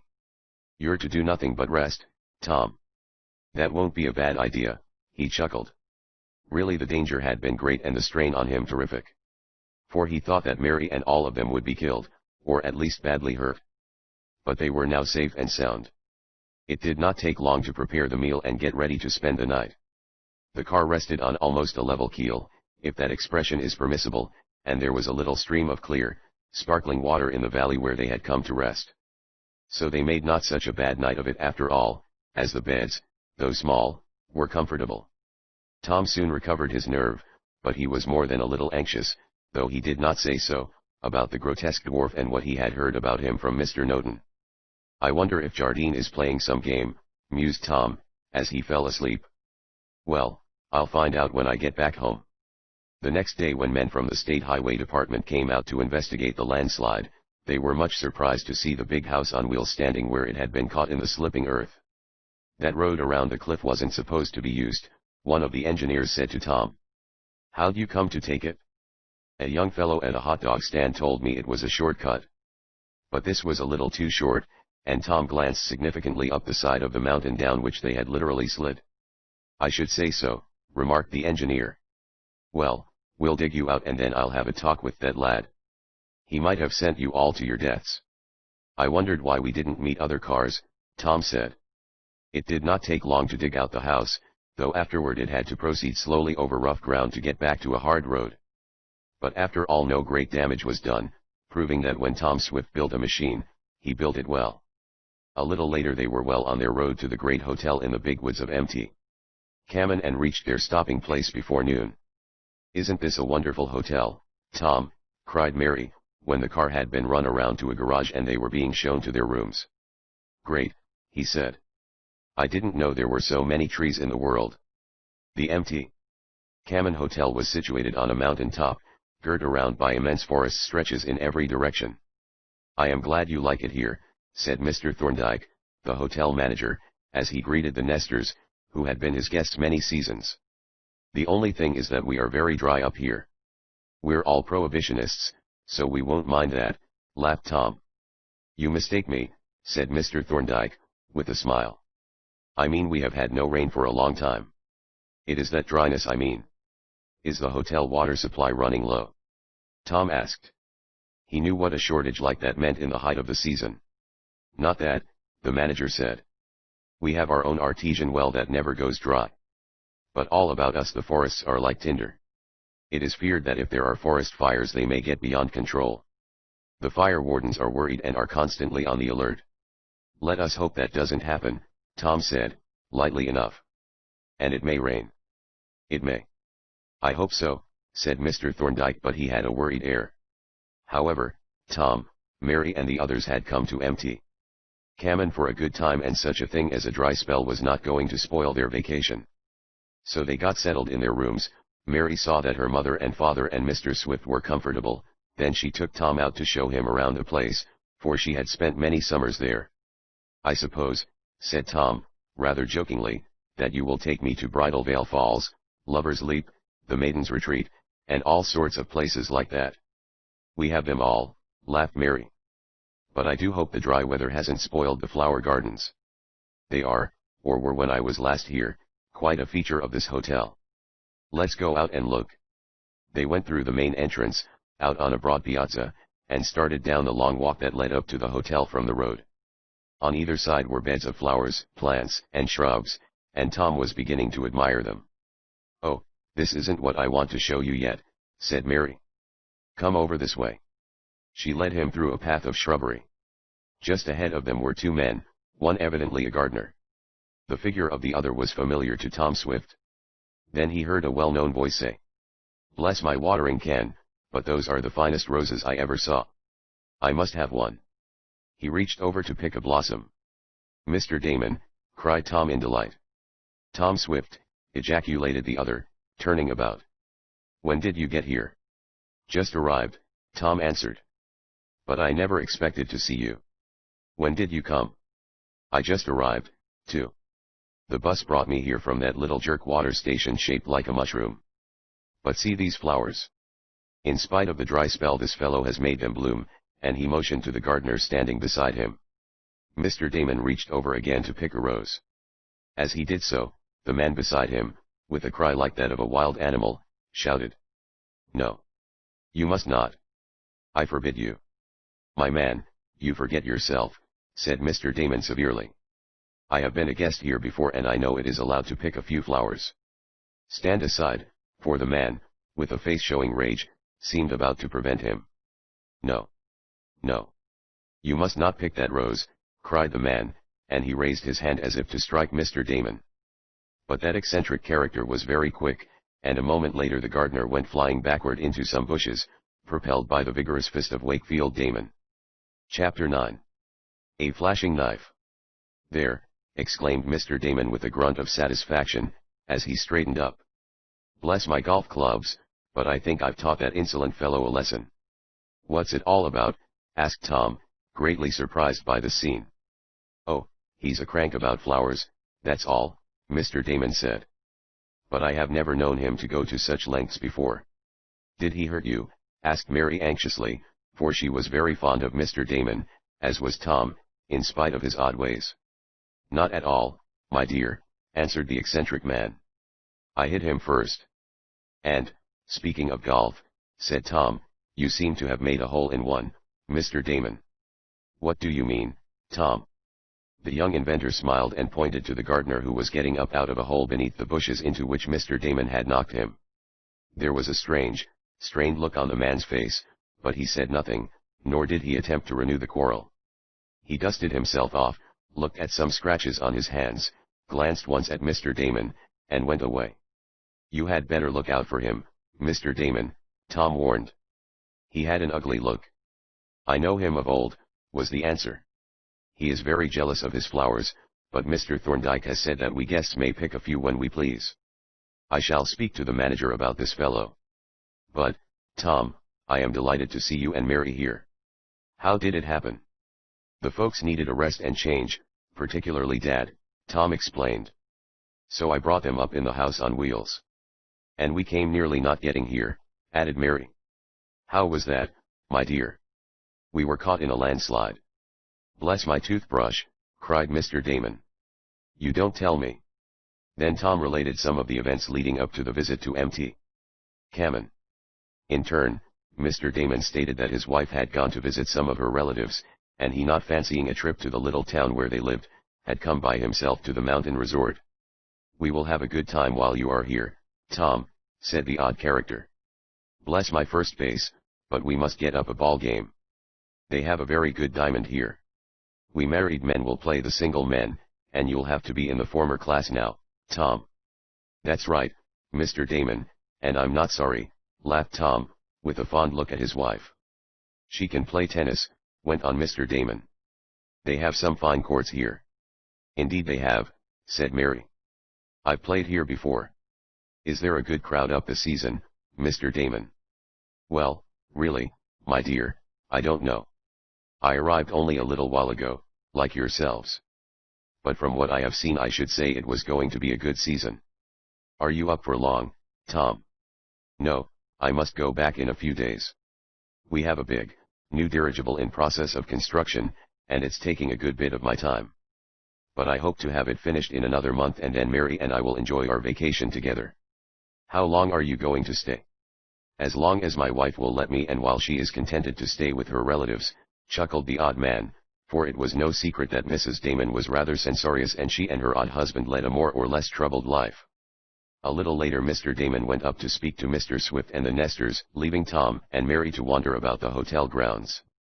Tom saw the tennis courts and the well-laid-out ball field. The hotel and its grounds occupied the level plateau of the highest of the mountain peaks in that neighborhood. All about it, on every side, only pierced by a few roads, was a dense forest. "It is dry," Tom observed, when he and his wife had gone a little way into the outlying woods. "If this ever got on fire it would be a hard job to put it out." "Let us hope then," said Mary, with a smile, "that it will never get on fire." "Oh, sure," exclaimed Tom. On the way back to the hotel veranda, where Mary said she wanted to rest a while before dressing for dinner, they met the strange gardener who had tried to stop Mr. Damon from picking a rose. "You want to be careful," said the man to Tom. "What do you mean?" asked the young inventor with not a little indignation in his voice. "Keep away from that man who picks my roses," went on the gardener. "He is in danger. And don't you pick any flowers, either." "Look here," began Tom, but Mary pulled him by the arm and whispered, "Don't have a fuss with him, Tom dear. He is a bit queer. A sort of crank about his flowers. I must speak to the manager about him," Tom decided, as he and his wife walked on, leaving the evil-faced gardener pottering about some laurel bushes. Tom left Mary with her father and mother, Mr. Swift having gone to his room to rest. Then, while walking about the beautiful grounds, the young inventor came upon Mr. Damon talking with Mr. Thorndyke, the hotel manager. "Well, Mr. Swift, are you enjoying yourself?" Mr. Thorndyke wanted to know. "Very much," was the reply. "But I have been a little annoyed by the actions of one of the gardeners on the grounds." "I was just telling him about that man myself," said Mr. Damon. "Really, Mr. Thorndyke, your guests should not be annoyed by such a fellow when they want to pick a rose or two." "Indeed they shouldn't," agreed the manager angrily. "I must speak to Casso Tobini." "Is that his name?" asked Tom. "Sounds Italian." "It is Italian, I believe." "Well, he got in Dutch with Mr. Damon," chuckled Tom. "It was one fine little knockout." "Perhaps I shouldn't have hit him," said the odd man. "But, bless my boxing gloves, I didn't want him to hit me." "You did perfectly right, Mr. Damon," the manager said. "Wait. Here comes Tobini now. I shall speak to him. He is a very good workman and an excellent gardener. He has achieved results here with flowers and plants that no other man has ever been able to equal. But we are in the hotel business to please our guests, not to raise roses for a cranky gardener to keep on the bushes. Tobini is very hot-headed, but I must make him listen to reason and mend his ways." The man with whom Mr. Damon had had such a lively little argument was coming along a path with a barrow of dirt, evidently destined for some flower bed. Mr. Thorndyke stopped him as Tom and Mr. Damon stood near. "Look here, Tobini," said the manager, "you must stop this nonsense of trying to prevent our guests from picking roses or I will discharge you." "They are my roses," snapped the man, and one could see that he had a passionate love of flowers. "No one must pick them. Why should they not live out their lives on their own stems? To pick them is to kill them. Let them live their allotted lives." "That's all nonsense," said Mr. Thorndyke. Our guests may pick a few flowers when they choose. If you interfere with any of them again, caso with Mr. Swift or Mr. Damon, you will get your walking papers. Understand? They can pick my roses, the man growled out the question. Certainly. Keep your tongue and hands to yourself. Now go. The gardener wheeled the barrow of dirt a little distance and then deliberately upset it in the middle of a gravel path. A moment later, as Tom and Mr. Damon looked in surprise at this manifestation of anger, the man took a shovel and slowly began refilling his barrow from the pile he had made. Bless my thermometer, cried Mr. Damon, what's the idea? It's just one of his fits of temper, said the manager, with a shrug of his shoulders. He has done stranger things than that. But he is such a good gardener that I hate to let him go, though I have threatened to many times. Well, chuckled Tom, as long as he makes work for himself and cleans up after it, he'll be kept busy. It's an outlet for his rage, I suppose, the manager said. I don't really believe he is dangerous, though he has all the hotness of the Italian race and is unreasonable in the extreme.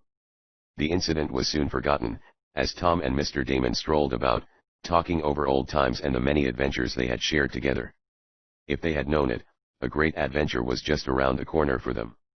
Mr. Damon was given a seat at the table where Tom Swift and his party ate, and they were making a pleasant meal, laughing and conversing, when a sound on a veranda just outside the window near which the Swift table was placed, attracted their attention. Mr. Thorndyke, the manager, was walking along the veranda. Suddenly, out of some side passage, sprang the gardener, Caso Tobini. As Tom Swift looked, he saw something flashing in the man's upraised hand. A moment later the young inventor knew what it was, a knife glinting in the rays of the sun. Look out, Mr. Thorndyke! Tom cried. As he spoke, the evil-faced man leaped forward, raising the knife high to strike. Mr. Thorndyke, warned by Tom Swift's cry, looked over his shoulder just in time, and, seeing the danger, began to run. There were excited shouts from those at Tom's table and from other guests. I will kill you, screamed Tobini, as he raced after the fleeing manager. You let people kill my roses. I will kill you. Chapter X. Ugly Threats. For a moment no one seemed to know what to do, and after the first excited cries the only sounds audible were the pattering of the feet of the pursued and the pursuer on the flagged pavement of the hotel veranda. Bless my courthouse, gasped Mr. Damon, there'll be murder done by that mad scoundrel. Unless somebody stops him, ejaculated Mr. Nestor. Tom pushed back his chair and scrambled through the low window near his table and out on the broad porch. A moment later he was chasing after Tobini, who was rapidly drawing nearer to Mr. Thorndyke. The manager was a portly person, and evidently not accustomed to running. But fear lent him some speed. Drop that knife, you scoundrel, cried Tom, hastening after what was, if not a madman, a man mad with rage. I kill him. I kill him, screamed Tobini. No one shall kill my roses and live. He was almost upon the panting manager now, but when Mr. Thorndyke looked back again and saw that murderous, gleaming knife, he took a desperate chance and leaped over the low balustrade of the veranda into some shrubbery at a place where it was not far to the ground. Good, cried Tom Swift. With a cry of rage Tobini reached the same place and started to leap down, but the young inventor was close behind him and, reaching forth a hand, tore the upraised knife from the gardener. At the same time Tom stuck out his foot and tripped Tobini so that he fell heavily. Tom was upon him in an instant, seeking to hold his hands to prevent the drawing of any other weapon. Tom had cast the knife back of him.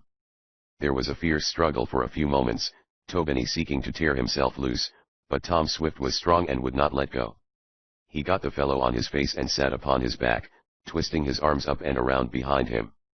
By this time Mr. Damon, Mr. Nestor, and several other guests had hurried to Tom's aid, and the raging, fuming gardener was subdued, but not without a further struggle. Like all such persons, he seemed to possess the strength of several men.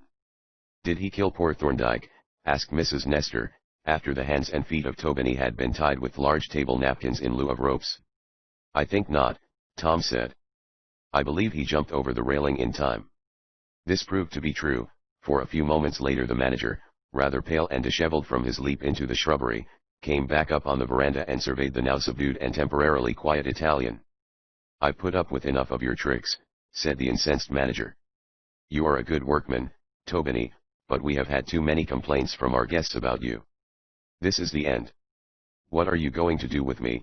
Growled the fellow. Send you to jail where you belong.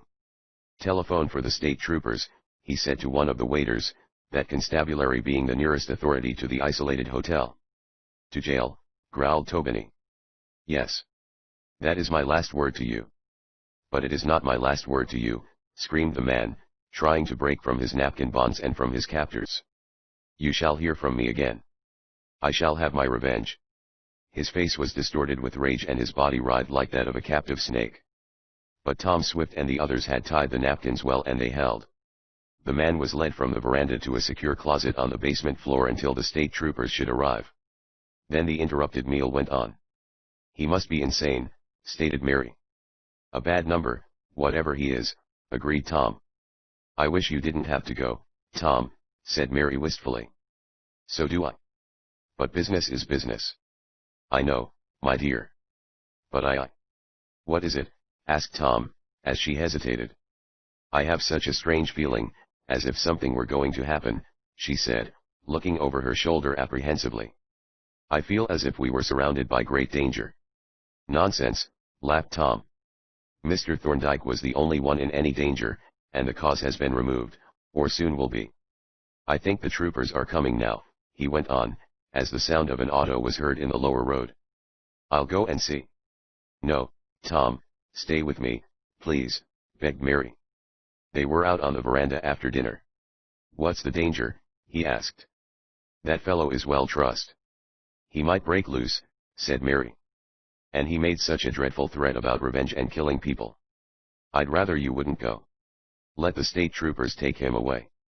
All right, assented Tom, with a smile and a shrug of his shoulders. A little later the madman, for such he was, temporarily at least, was taken away by the police and, so the hotel manager said, locked securely in the jail of a small town several miles away.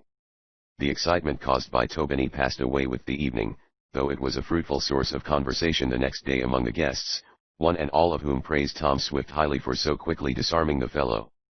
The season was now in full swing, and the hotel was well filled with guests who enjoyed the various forms of amusement and the activities provided by the manager and his helpers. Tom and Mary went off much by themselves, as newly married couples have done since the beginning of the world and probably always will do. Mary showed Tom the various points of interest about the big estate. They went on excursions in the surrounding forests and once or twice met fire wardens who spoke of the danger of fires on account of the continued dryness. But we're on the watch, one deputy warden said, talking to Tom and Mary at the foot of his observation tower, from which he had descended for a little walk. I'll feel more at ease when I've gone back to know that the firemen are on the alert, Tom said to his wife as they returned to the hotel. If anything happens, will you come and get me, Tom? Mary asked. Of course, he exclaimed and, there being none to see, he put his arms around her and kissed her. Tom had intended to stay 4 days at Mt. Cammon with Mary, but the second night a long-distance telephone call came for him. It's from Mr. Jackson, he said, when he had finished the talk. He wants me back as soon as possible. I'll go in the morning. Anything wrong? Asked Mr. Swift.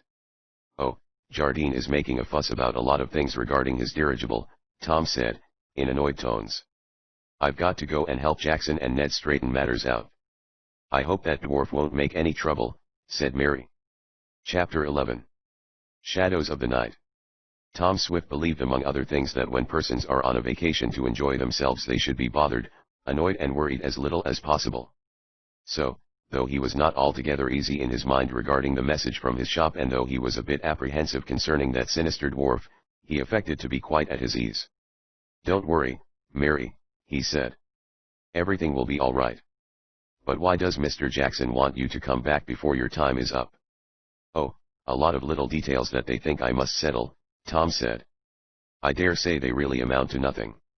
There are many things to decide in building such a big dirigible, and naturally Jackson and Ned don't want to take the responsibility. So, though he had intended to spend another day at Mt. Cammon, Tom Swift made arrangements for leaving early in the morning. When the time came, the house on wheels was brought around from the hotel garage. Be careful of that place where the landslide was, won't you, Tom? Mary called to him when he was ready to leave. I'm not going back that way, he answered. When will you come up again? She asked. I'll come for my long vacation as soon as the dirigible is finished, Tom said.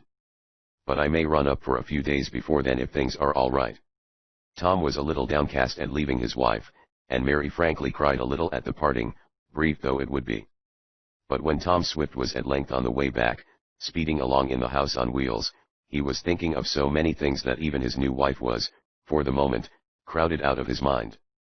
"I hope that Bert Jardine isn't going to butt in and spoil my plans," Tom said. "The dirigible may be in part his idea, but I've got to build it and do it my own way. We may come to a bust yet, if he's too fussy." Tom stayed overnight at a small country town where his strange house on wheels attracted much attention. He received several offers to purchase it, one from the proprietor of a moving picture theater who said it would be a good advertisement. But when he learned the cost he whistled and said, "I guess that's a bit too steep for me." Tom drove the machine to the limit next day, and arrived at his shop just before closing time. "Well, I certainly am glad to see you back," exclaimed Ned. "Oh, boy, what a relief." "Why, what's the matter?" asked Tom. "That baby Jardine," was Ned's reply. "He's had the life almost bothered out of me. He just left, and when I said you might be here by dark he said he'd be back." "What's the idea? What does he want?" Tom asked. "Oh, he's got some new notions about the dirigible. Wants to make changes in her construction. It's all Greek to me. I put him off as best I could." "You didn't let him order any changes, did you?" Tom asked. "Certainly not." Jackson held him with a firm hand. "But you're going to have trouble with that bird." "No, I'm not," Tom said. "If there's any trouble I'll throw over the contract. It has a revoking clause, if any changes unauthorized by me are incorporated, and I won't make them." "Stick to your guns," chuckled Ned. "Only you're going to have your hands full, believe me." "What about that dwarf?" asked Tom. "Oh, that wasn't really anything. It was just a fuss between Chalk and the giant. Coco certainly gave the little man the raspberry, and I don't blame him for not standing it. Then Chalk didn't make any trouble. Not what you would call trouble, I guess. But he sure had one sweet row with your giant. Offered to lick him with one hand tied behind his back and all that, with Rat egging Chalk on. For, naturally, Rat and Coco don't get on any too well." "I know that." So the dwarf left. Vamoosed in a hurry and as mad as a wet hen. Jardine, too, raised a row when he found Chalk was gone, and threatened to bring him back. But I haven't noticed him doing it. Outside of that, everything is all right. How's the dirigible coming on? Fine. The work can be rushed if Jardine doesn't make a lot of changes. He won't, don't worry. It sure is lucky he could supply all the oralum plates ready-made, and getting a lot of the machinery made up of stock parts saved a lot of time. I shouldn't wonder, Tom, but that in a few weeks you could fly the Silver Cloud. I hope so. Well, I'll take a look at things in the shop and then be ready for Jardine if he comes back." "He will. Don't worry." "How are Mary and the bunch?" "Fine as silk. Everything went beautifully except that we were pretty nearly killed in a landslide going up and then a crazy gardener at the hotel tried to stab the manager. Outside of that there ain't no news, I suppose," chuckled Ned. "Right, me lad. And now to business." Tom found that his men had made good progress during his short absence and he was hopeful of an early test of the great machine, which dwarfed everything else in the big hangar where it was being constructed. Tom and Ned had supper together and were back in the private office, going over many matters, when there was a step in the corridor outside and a well-known voice exclaimed, "Well, you're back. I'm glad of it. There are a number of important matters I want to take up with you, Tom Swift. Here, have a cigar, and we'll consider some changes." "Changes in what, Mr. Jardine?" Tom asked, as he laid aside the cigar offered. "Changes in the Silver Cloud." "What is the nature of the changes?" asked Tom patiently.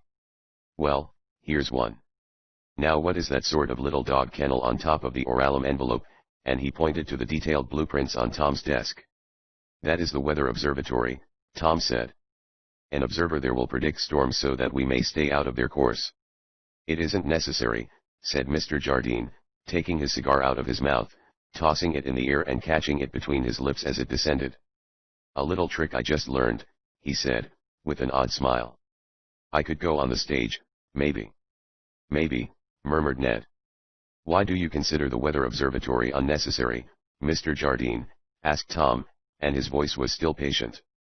Because, was the answer, my dirigible is to be so strong she will fear no storms, so what's the use of knowing when they are coming or from where? The silver cloud will outride any ordinary storm, Tom said. But it is well to be advised even of them. I consider the observatory vital and necessary. I want it enlarged and made into a private cabin for me and my friends, said Mr. Jardine. We don't need an observatory. What's that? Cried Tom Swift. Enlarge that useless weather observatory and make it a private cabin for me and my friends, insisted the fussy little man. And here are some other matters. There is too much space given to the crew. Cut it down by half. 40 men can't get along in any less space, Tom said. 40 men?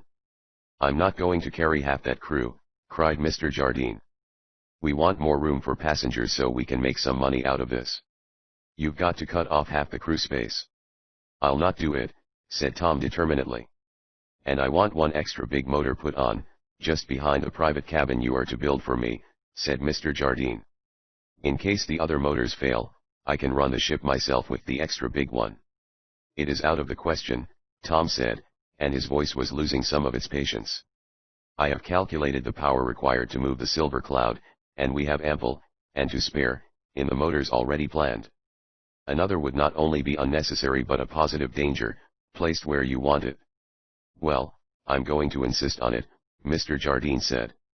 I won't go into any more details now, but I'll take this up with you in the morning, when you are fresher. I understand you just came in from Mt. Kamen. Yes, Tom said, I did. But morning isn't going to change my mind about doing what you request. It is impossible. We'll talk it over in the morning, said Mr. Jardine lightly. Have another cigar. Oh, I forgot you don't smoke. I'll see you later. About that dwarf. I want him taken back on and your giant must let him alone. But we'll take that up tomorrow. He hurried away, lightly humming a song as if there was nothing on his mind and as if the alterations he proposed were as easily made as changing the color to go on a new house. What did I tell you? Asked Ned, as he and Tom were alone again. He is the limit, exclaimed Tom, in disgust. Why, he's crazy to think those things can be done. He's a nut, if you ask me, declared Ned. Well, you don't have to do as he says. You bet I don't, exclaimed Tom fervently.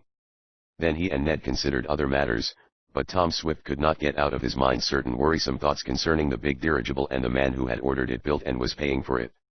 For Ned reported that the money was still coming in from the Jardine Company, according to contract. You'll just have to stall him along, Tom, were Ned's parting words as he left his chum in the laboratory, for Tom had some experiments to finish in connection with the silver cloud. It was late when the young inventor came out of his shop to go home in a small car that was in waiting.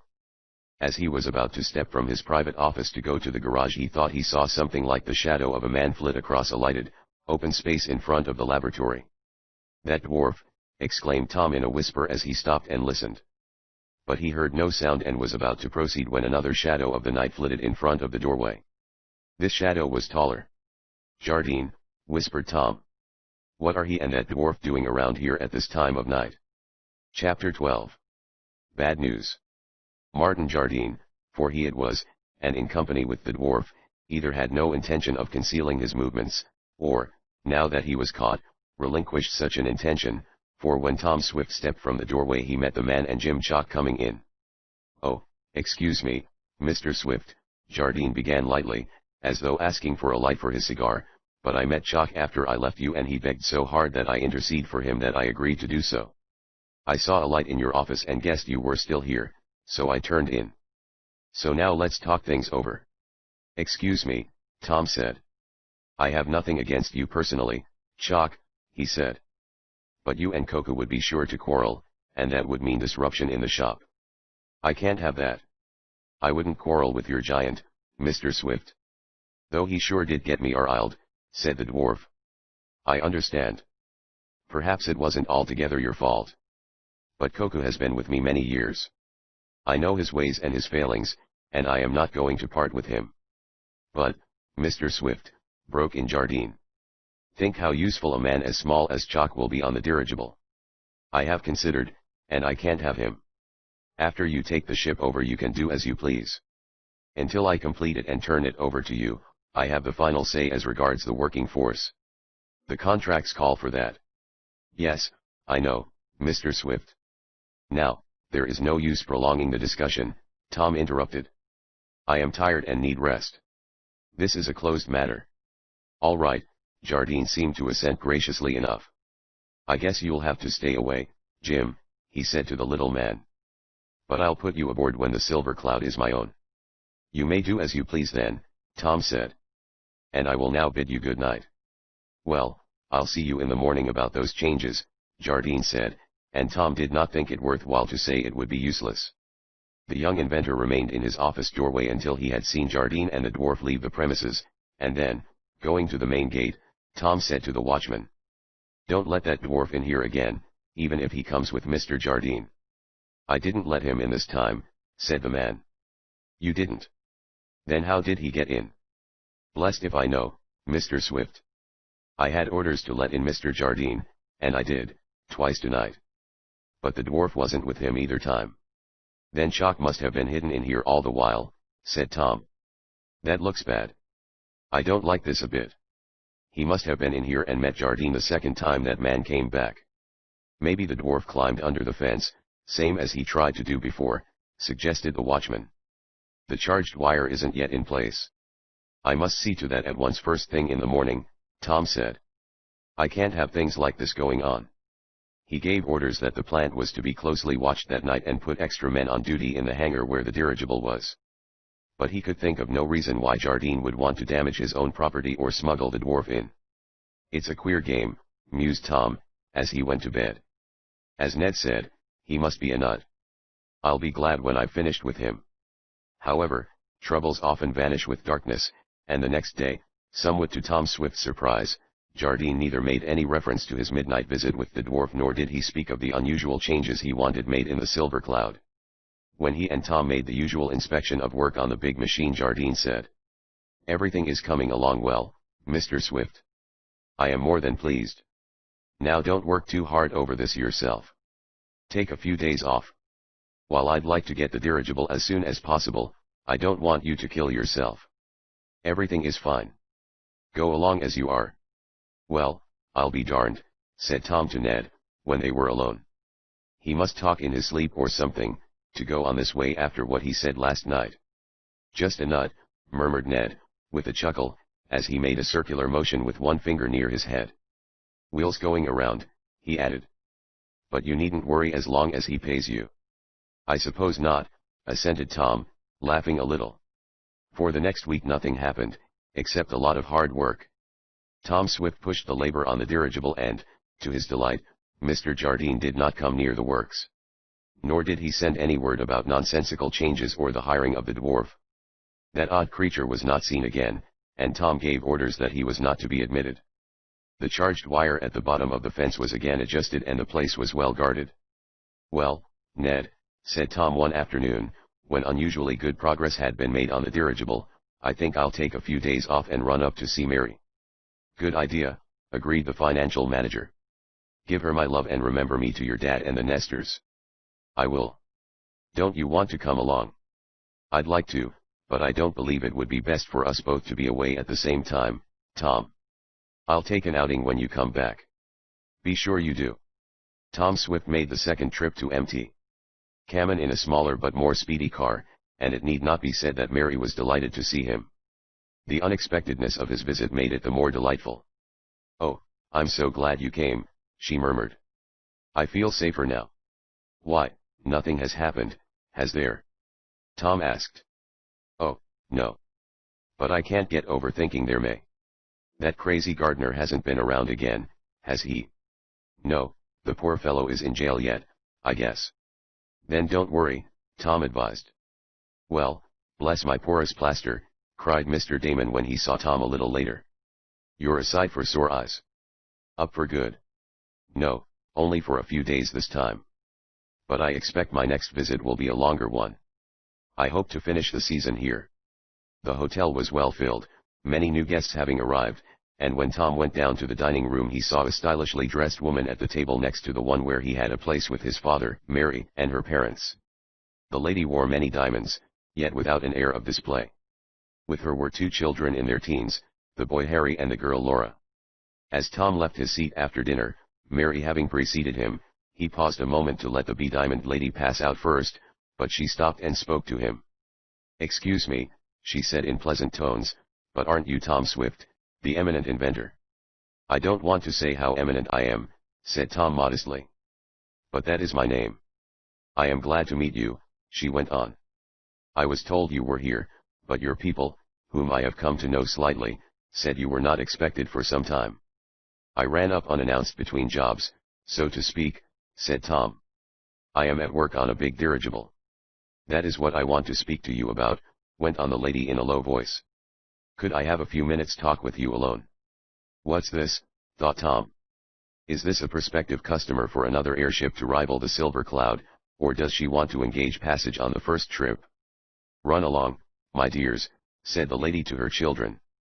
"Will you come out on the veranda with me, Mr. Swift?" she went on.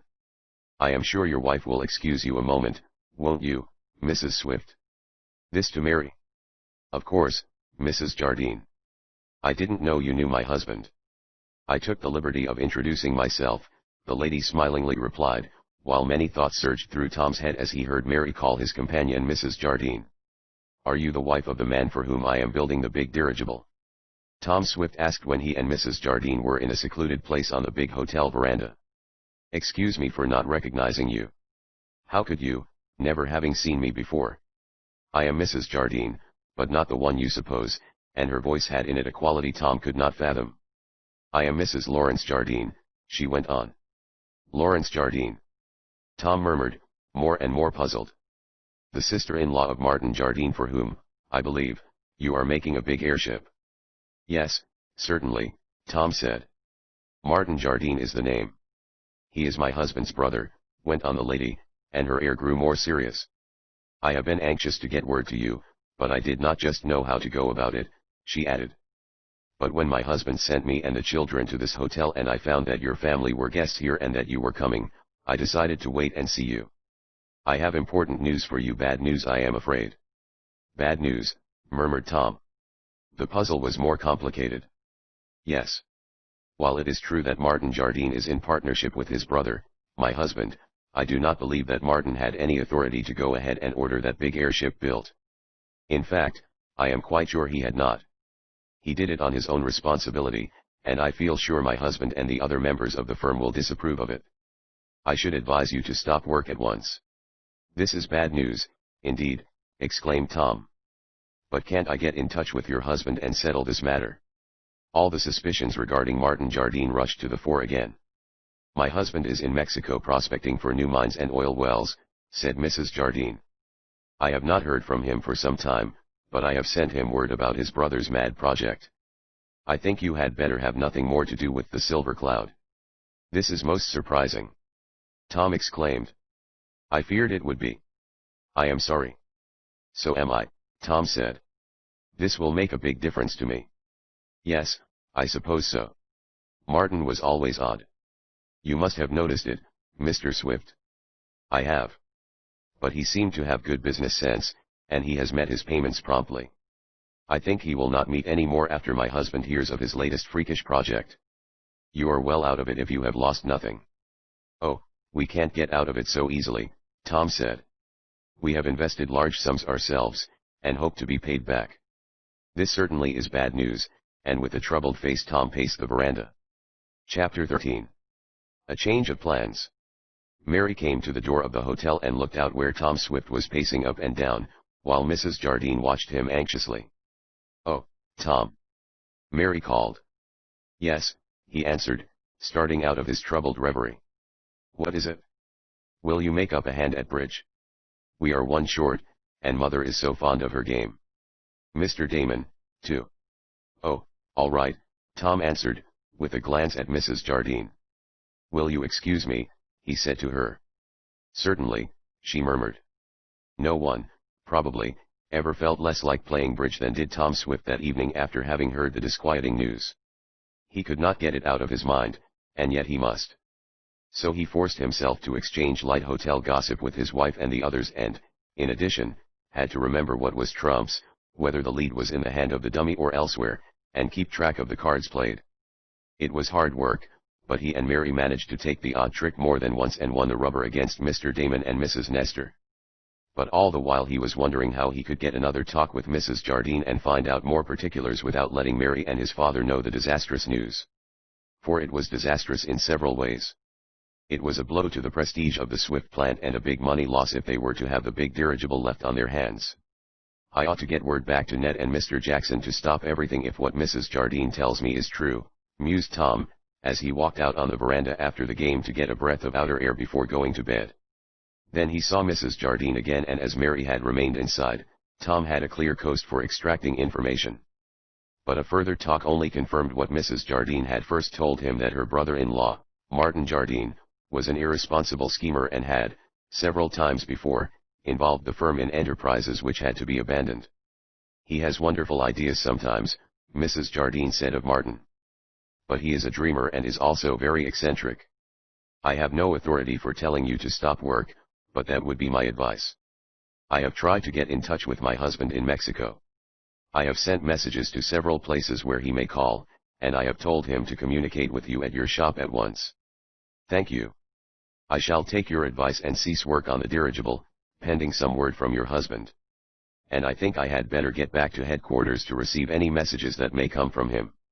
He would not know I am here, and if he called up my shop, no one there would feel authorized to do what he told them, but I'll take precautionary measures.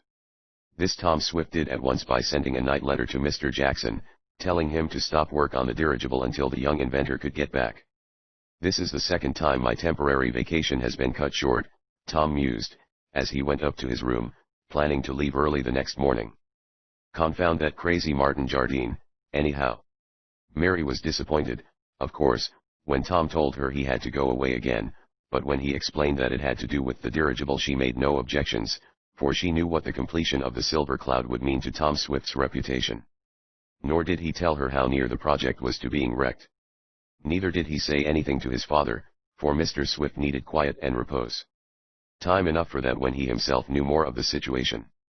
Tom appeared at the works 2 days later, to find Ned, Mr. Jackson, and the foreman of the various shops in a quandary over his message to cease operations. What's the idea? Ned asked, for Tom's telegram had not gone into details. He did not want word of the fiasco to get out. Stopping work on the biggest thing we've ever turned out, Tom. It had to be done, Tom said, regretfully enough. It may be only temporary, but I fear for the worst. I'm expecting a message any time now. It will be a shame to have to scrap all this, said Garrett Jackson, looking up at the huge mast towering over their heads in the hangar. Why, a couple of weeks more, and she'll be ready for the air. It is too bad, Tom said. It will mean a big money loss to us. Yes, assented Ned. It has cost a lot more than we originally calculated on, and though Jardine has met his payments according to contract, they have not been enough. We should have stipulated for more money. I don't believe we'll get any more, said Tom grimly, and he related all Mrs. Lawrence Jardine had told him about her erratic brother-in-law. Tom and his intimate associates were in consultation over the matter when the telephone in the private office rang, and when the girl announced long distance, Tom had a feeling, he said later, that it had something to do with the Jardine matter. This proved true, for Tom soon heard the voice of Lawrence Jardine talking to him from Mexico City and saying, "Stop all work on that dirigible ordered by my brother. He had no authority to go ahead." "Isn't your firm responsible?" Tom inquired. "Not in this case. Martin acted beyond his rights. We shall not make any further payments." "I think you are bound to," Tom said quietly. "Nothing doing, Mr. Swift. I am on my way home and I'll stop to see you. But don't finish that airship." "I won't, that is, not for your firm," Tom replied. "But it seems a pity to scrap it." "All right, Mr. Jardine. I'll wait until I see you up here." It was tedious waiting in Shopton until the older brother and real head of the Jardine firm should arrive from Mexico, but there was nothing else to do. So all work on the dirigible was halted. Meanwhile Tom Swift tried to get in touch with the eccentric Martin, but without effect. At length, one day while Tom was in his office, Coca came in, very quietly for so big a man, and announced, "Man's to see you, master." "Show him in," Tom directed, as Coco handed him the card of Lawrence Jardine. The young inventor was soon face to face with the older brother and real head of the Jardine company. Lawrence Jardine was a hard-headed businessman, quite different from the eternal cigar-smoking Martin. Though he had good business sense, he could not be moved from his position that as the dirigible was ordered by Martin, the latter was without authority and the firm would repudiate the matter. Tom and Ned talked it over and realized that Lawrence Jardine was within his legal rights. But there is a moral side to it, Tom said. I took this order from your brother in good faith, and he seemed cloaked with full authority to enter into negotiations. Martin is a fool, burst out his brother. It isn't the first time he has dangerously involved our concern and spent money foolishly. No, I'm through, and I won't have the dirigible at any price. Won't you take a look at it first, suggested Ned. It will be a big advertisement for your Oralum metal plates. It's entirely too big an advertisement, snapped Lawrence. I tell you, I don't want it. Tom tried to influence him, telling him of the various advantages of the new dirigible, how far it could cruise, and what a load it could carry above the clouds, but the head of the Jardine company was obdurate. I'm through, he said, and his voice cracked like a whip. Well, remarked Ned, there are certain uncompleted payments your brother promised to make, amounting to several $1,000s. We are entitled to them. Try to get the money, retorted Lawrence. That's plain crooked, exploded Tom. Don't you call me crooked, fired back the other. Well, your brother is. Not so much crooked as a fool.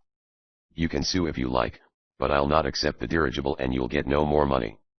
There followed a hot and heavy discussion, bordering on a quarrel, but Lawrence Jardine could not be moved and in the end he stamped out of the office, leaving Tom and Ned defeated. Well, what's next to be done, Tom? Ned asked, looking at the plans, specifications, and contracts having to do with the Silver Cloud. His desk was littered with them. Hanged if I know, Tom said moodily. Do you think you could sell the dirigible as she is, perhaps to the United States or Germany? Asked Ned. It would beat even the Graf Zeppelin. I might make a sale, assented Tom listlessly. But it would take negotiations of nearly a year to bring it about. Meanwhile everything would be tied up.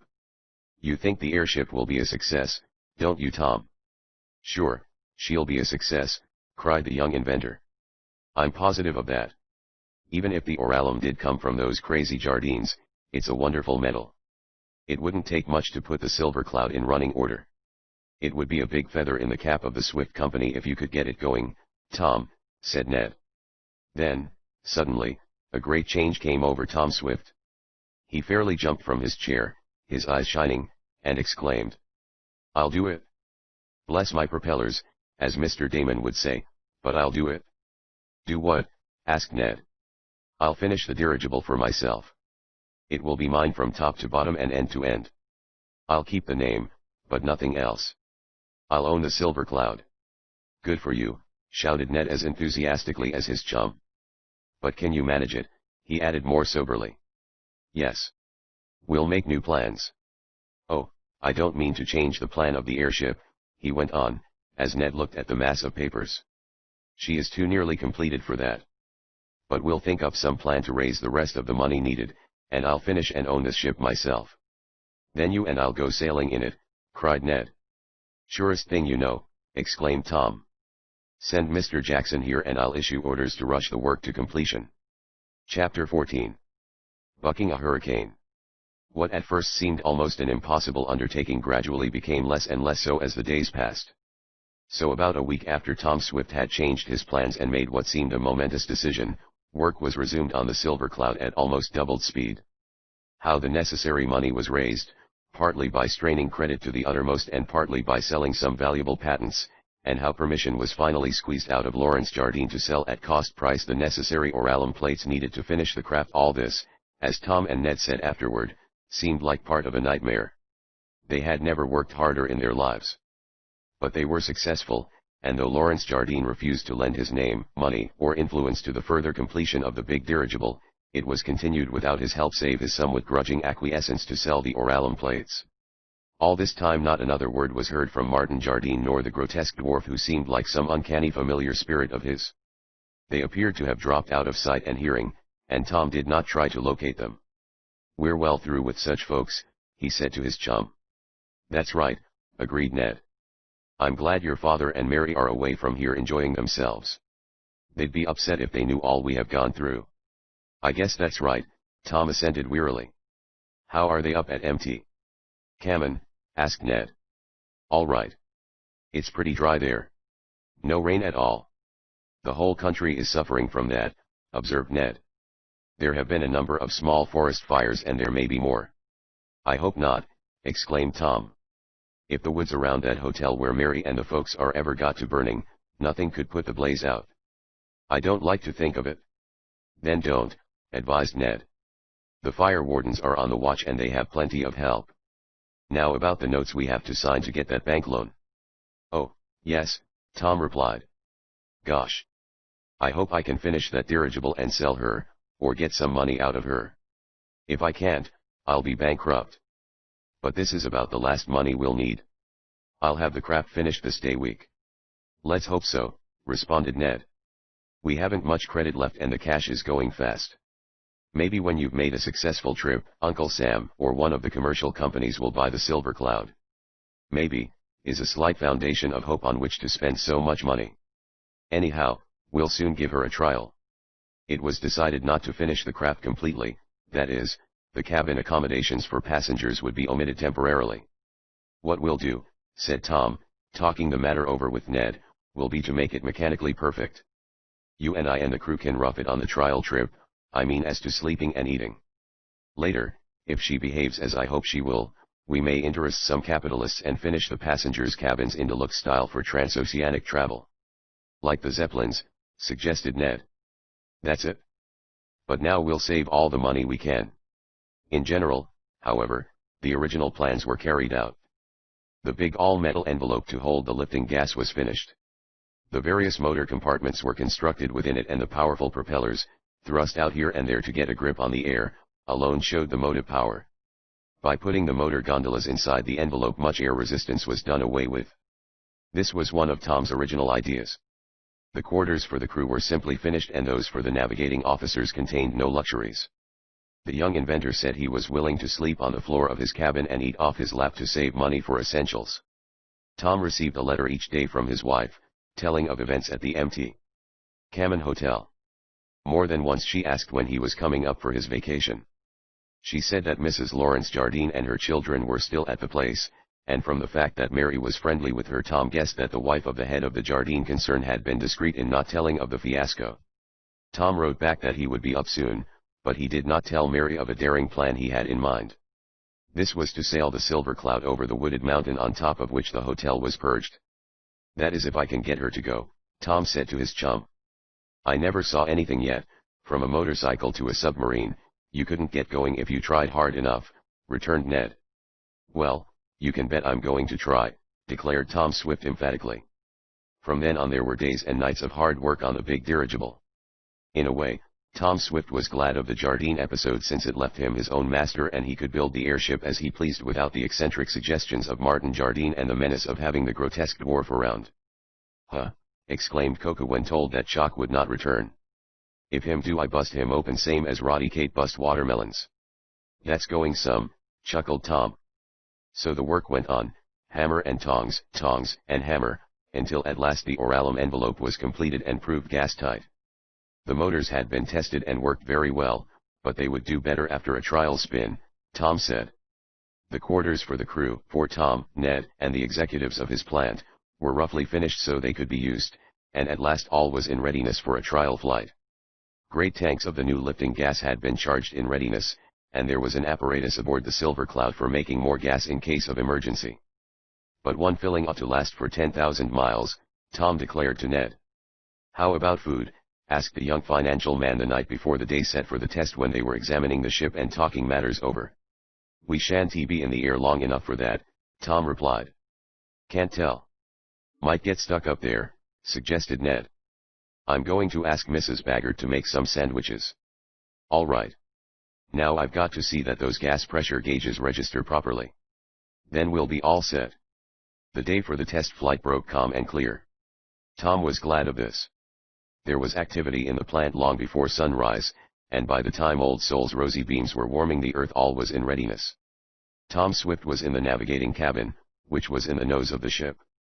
Above him was a weather expert, Mr. Kirby Larson, who had been in the United States government service.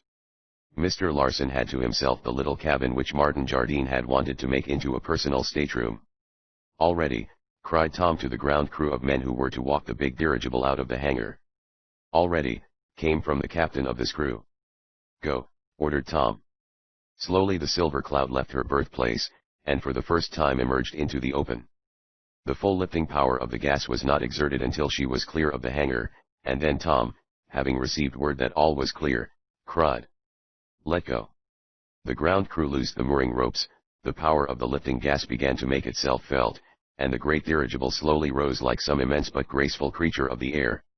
"Half speed ahead." Tom signaled to the various motor compartments, and the great machines began to whirl the propellers in unison. The silver cloud, looking very like her namesake, went upward and ahead. A cheer rose from the crowd below, workmen of the Swift plant. But as the ship passed over the high fence and came into view generally, another crowd of townspeople and other curious folk who had heard about the latest Swift achievement set up loud shouts of surprise and approbation. "She's the biggest airship in the world," cried one man. This was true. For the silver cloud was nearly 1,000 feet long. "Well, Ned, she's going up," Tom said to his chum, as, together, they stood in the control cabin. "Of course she is," exclaimed Ned. "I wish your father were here to see it." "I wish those Jardines were here, or at least the head of the company," snapped Tom. "Why?" "Because if he sees she's a success he might buy her and we'd get our money back. Of course there's no great market yet for a giant airship, but if this one is a success, we'll hope you won't have any trouble in selling her at a profit," remarked Ned slowly. "But is this as fast as she can go?" "I should say not," chuckled Tom. "But I've got to start the new motors easily at first." In a little while the craft was gathering speed, and when she had arisen several thousand feet into the air she was humming along at nearly 100 miles an hour. She was capable of more than this. As Tom Swift and Ned Newton were rejoicing over what seemed like a wonderful success, a signal from Mr. Larson in the upper weather observatory came to them. "You had better turn about," he said. "Why?" asked Tom. "We are heading for a low-pressure area and I think there is a storm center there. The instruments indicate a powerful wind blowing one of hurricane strength. Turn back." To the surprise of Ned Newton, the young inventor, instead of giving the signal to turn the airship, kept her headed in a straight course. "What's the idea?" asked Ned. "You're running into trouble, into a hurricane." "That's just what I want to do," replied Tom. "If this craft is any good at all, she can't be sailed in fair weather only. She'll have to stand storm and stress, and if she won't, now is the time to discover it. I'm going to buck the hurricane." "Whew," whistled the young financial man. "Then I'm glad I brought along some sandwiches." "Why?" "We may get shipwrecked and need them." "We shan't get shipwrecked," said Tom Swift confidently. "But I'd like to see how she acts in a big wind." A little later the silver cloud began to pitch and toss. "I think you're going to get your wish," cried Ned, clinging to a safety handrail in the cabin. There was a call from the weather observer in his high cabin. "Hurricane just ahead," he reported. "Turn back." "Full speed ahead," Tom ordered to the motor rooms. Then the silver cloud was battling with a powerful, furious wind. "Feel that drop?" cried Ned, as the craft was whirled toward the earth. "Will she stand it, Tom?" "She's got to stand it," was the fierce reply of the young inventor.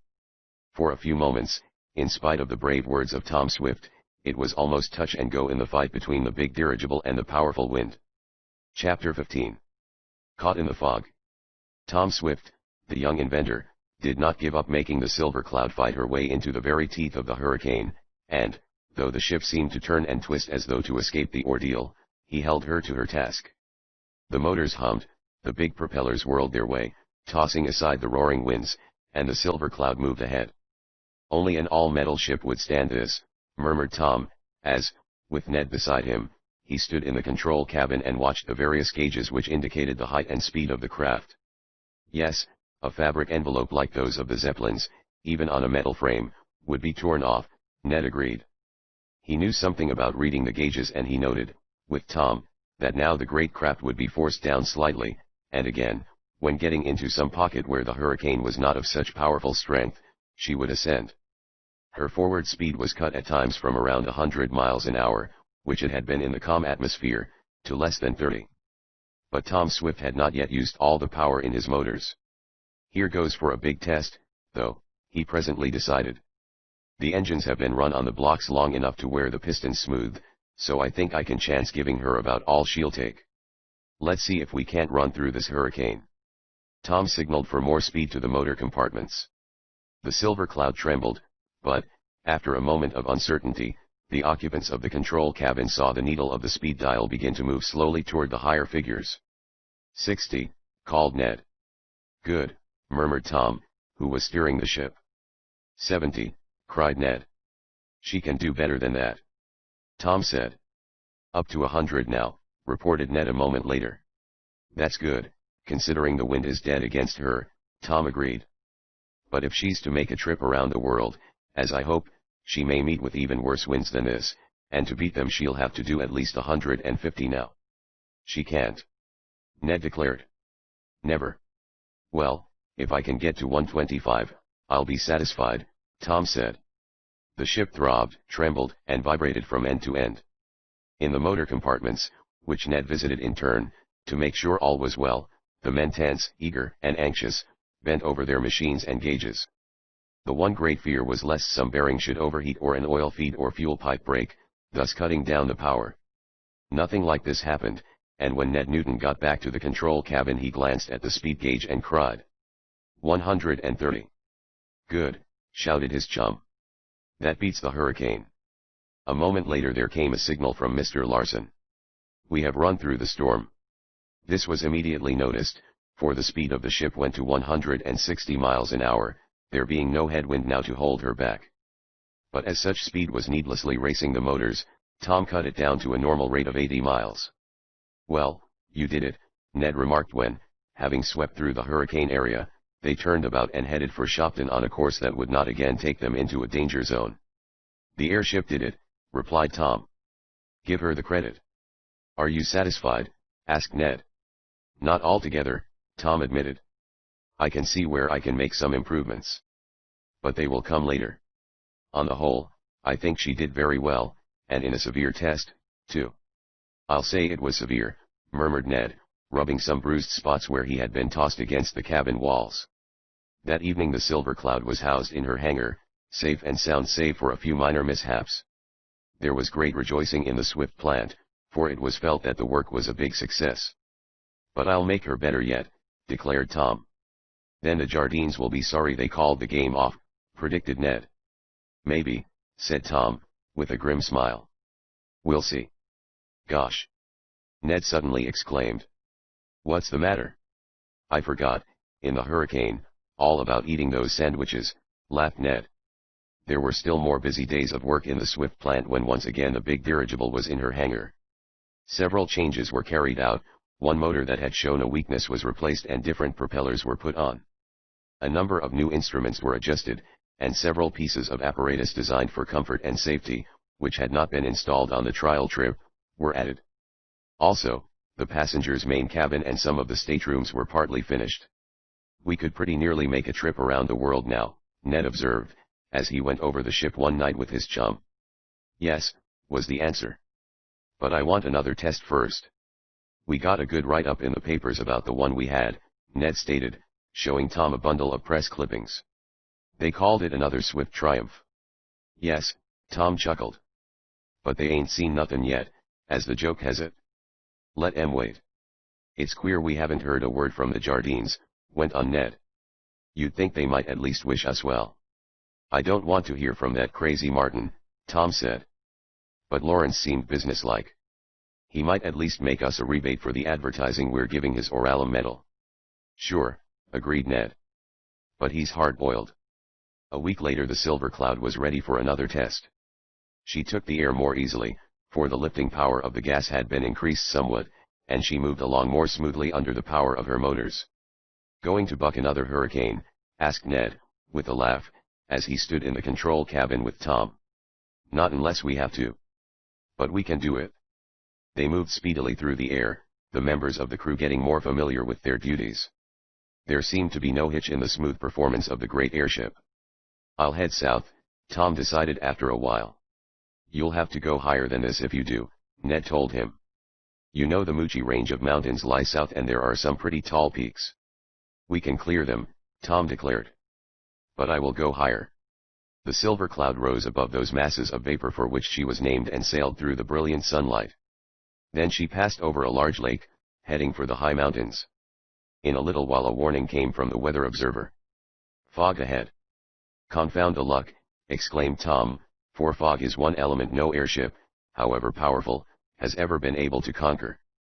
Go up, advised Ned. But when Tom called for a more detailed report, Mr. Larson said the fog was more dense above than below, so the ship descended. They were now cruising, though at reduced speed, through what was a dense, white vapor, and even Tom Swift was rather apprehensive. Suddenly a signal of alarm came from Mr. Larson. Stop. Back up, he called through the telephone. Tom's hand was on the lever to signal the motor rooms when there came a sudden jar, a dull thud, and the ship stood still, held fast in what seemed to be a bank of dense fog. Chapter 16. A Giant's Strength. What happened? Cried Ned Newton. We seem to have struck something, Tom answered. In spite of the emergency and, probably, danger, the young inventor remained cool and collected. Struck something, ejaculated Ned. How could that be so high in the air? Air travel isn't yet as popular as autoing. If we were on the ground I could believe it. We aren't very high, Tom said, glancing at the gauge. I have a strong suspicion that we have rammed the side of a mountain. Whew, whistled Ned. That's bad. Luckily we were going slowly. Also somebody must have cut off the motors even before I signaled for it, observed Tom. At worst, I think we've crushed the false nose. The silver cloud was provided with a fender, like those on autos, on the front of the cigar-shaped gas envelope of Oralum. It was one of the last improvements designed by the young inventor. Well, remarked Ned, not feeling so alarmed now, if we've only got a bent fender, so to speak, what's the matter with backing up out of the way of the mountain, if that's what we hit, begging its pardon, and going on? We'll try, Tom answered, laughing at Ned's conceit, as he went to the door of his control cabin. He had heard the rush of feet and knew his officers and crew were hastening to report for orders. Maybe we hit another airship, suggested Ned. No, I hardly think that, Tom answered, trying to peer out of one of the cabin windows. It's hard to see. It's as thick as bean soup, murmured Ned. I can't make out anything except a lot of fog and something dimly black beyond it. That's the mountain we hit, I think, Tom said. But I'll have the searchlights turned on and they may help a little. Another of his recent improvements was a battery of powerful lights, located on the outside of the Oralum envelope and just below the control cabin. They had a new style of lens and the beams of light sent out were designed to penetrate fog and smoke. Of course no light will penetrate far under these conditions, but those of Tom Swift's big dirigible were far ahead of any others yet invented. Suddenly the white, murky mist all about the silver cloud was brightly illuminated and the observers in Tom's control cabin, peering out and ahead, saw dimly just in front of them the dark, forest-grown, sloping side of a mountain. The big ship, sailing low in the fog, had rammed her nose into it. Well, it isn't as bad as it might be, Ned remarked, as he took an observation, aided by the gleaming fog lights. Can't you back up and go on, Tom? Rise above the fog, maybe. The gas envelope isn't cracked, is it? No, Tom answered, glancing at a gauge. Otherwise the lowered pressure, caused by escaping gas, would show here. The pressure is normal for this height. Then pull out and let's get out of this, suggested Ned. Good advice if we can follow it, Tom said. I'll try. He gave the signal half-speed astern, but though the motors tried to back the big dirigible, making her tremble with their power, they did not budge her. She's held fast, said Tom. I was afraid of this. What do you think has happened? Ned wanted to know. Nothing serious, that is, to the airship herself, Tom said. But we have rammed her nose into a mountainside, and broken trees, rocks, and a tangle of bushes are holding us there. You bucked the tornado, cried Ned. Why can't you rip off the false nose, or fender, if you have to, as long as it won't damage the gas envelope? Surely you have power enough to pull out of some broken trees. You might think so, Tom replied. But did you ever see a big ocean liner made fast to her dock with big hawsers? Of course, Ned replied. Well, went on the young inventor, if those hawsers were taut and the liner started her engines, she could never get away from that dock in 1,000 years. There must be play enough for her to get some momentum. That's what we need, momentum.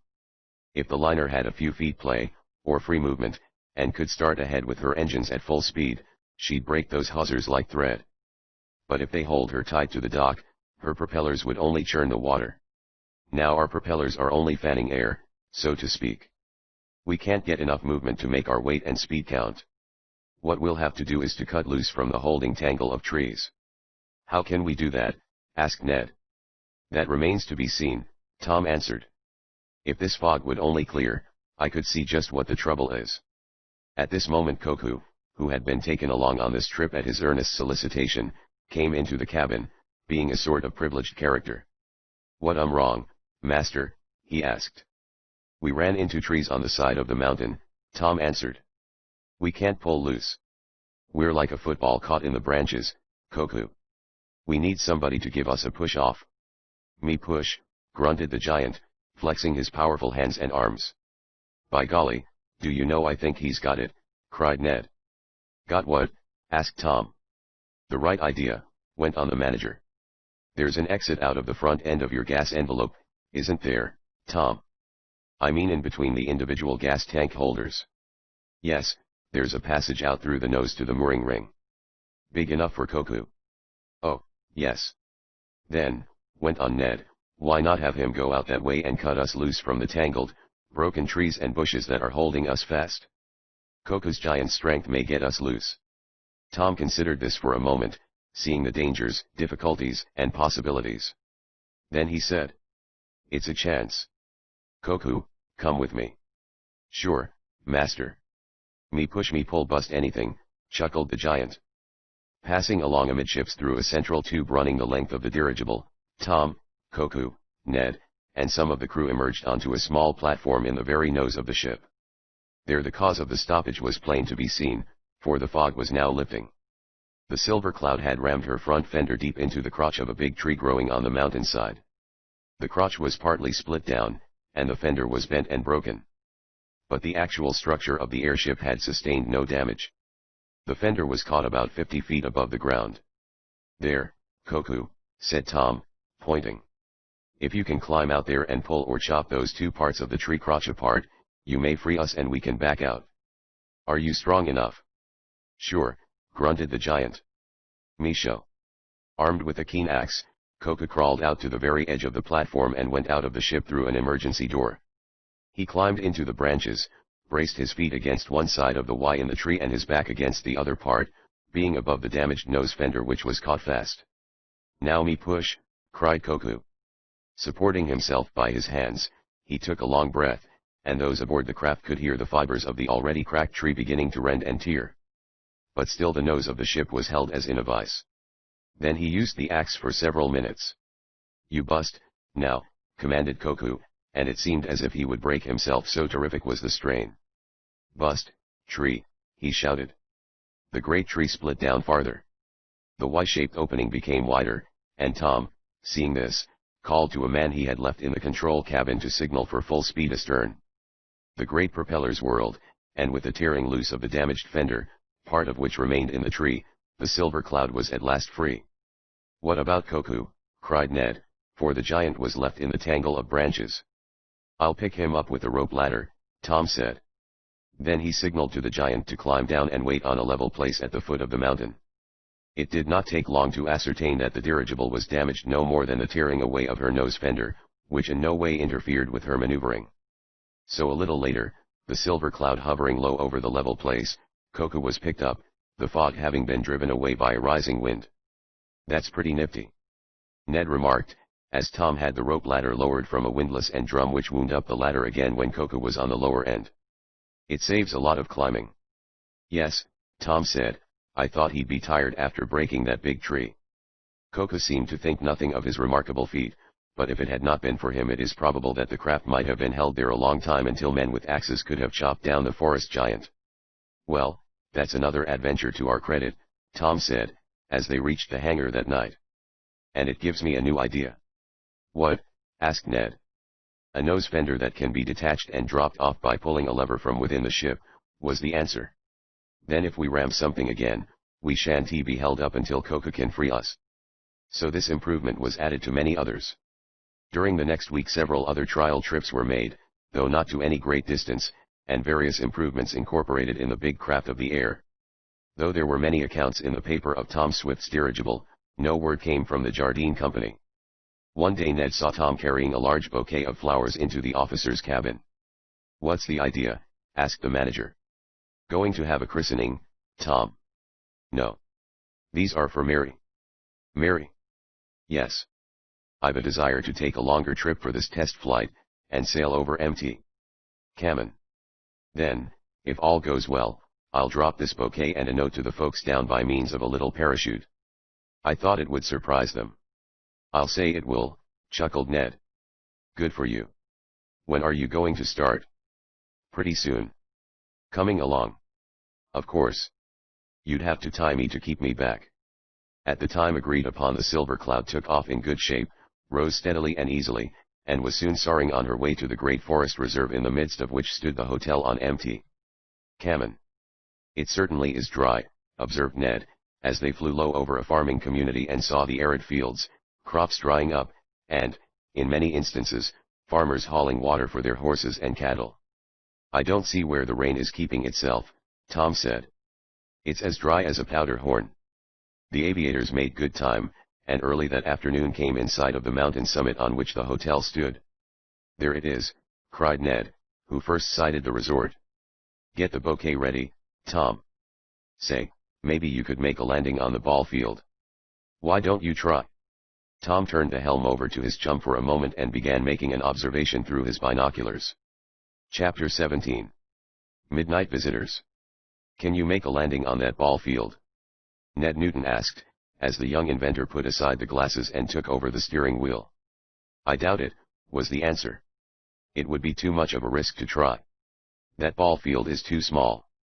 Though I could make a safe landing in a big enough place without a landing crew by manipulating the gas pressure, I don't want to try it unless it's necessary. Might damage the airship, and then I'd be out a lot more money." "That's right. Don't take any chances," agreed Ned, who, as befitted a financial manager, was rightfully cautious. "But they see us," he exclaimed, as he and Tom saw crowds pouring from the hotel, someone having spread word of the sight of the big dirigible. "Yes, I suppose Mary, Dad, and Mr. and Mrs. Nestor are in that bunch," went on Tom. "I'll go a bit lower and maybe we can pick 'em out." "Wonder if they take us for the Graf Zeppelin," chuckled Ned. "Oh, Dad would know this boat," Tom answered. "I fancy Mrs. Jardine would, too, for the last time I talked to her she had a small sketch of it she said her brother-in-law had given her." "Is Mrs. Jardine still at this hotel?" "Oh, yes, she and her children. Mary has become quite friendly with them, she wrote me." The big dirigible was now just drifting along, the motors having been stopped, and was slowly settling toward the hotel. On the green lawn in front of the hotel the guests had assembled in great excitement. It was so still and quiet, with the machinery cut off, that the cheers of the hotel people could be heard. "There's Mary!" Tom exclaimed, pointing out a group of persons detached from the others. "Yes, I see Mr. Damon, too," ejaculated Ned. "Look. He's swinging his hat. He'll be standing on his head next, he's so easily excited," laughed Tom. "I see Dad, too. Hand me that bouquet, Ned." The bunch of flowers, to which Tom had fastened a little note for his wife, was attached to a small parachute and at the proper time was dropped through a trapdoor opening in the bottom of the main cabin, back of the control room. There was very little wind, and as the silver cloud hovered over the hotel Tom, Ned, and the others could see the flowers gently floating down. They fell within a short distance of Mary. Mr. Damon was seen to run and pick them up, and then, observing the note with Mary's name, he handed them to her. The air was so clear and the big, floating airship was so close to Earth that in the silence which followed the dropping of the flowers, Tom could hear his wife call up to him, "Thank you." Then there was a burst of applause over the clever and romantic feat, and Tom waved his hand to his wife, blowing her a kiss from his fingers, though she may not have seen that action. To give the guests a good view of the wonderful ship, Tom slowly circled over the hotel several times. Then, to show what his craft could do, he speeded up the motors and raced along at roaring speed. He was higher in the air now, however, and could not make out individuals on the ground.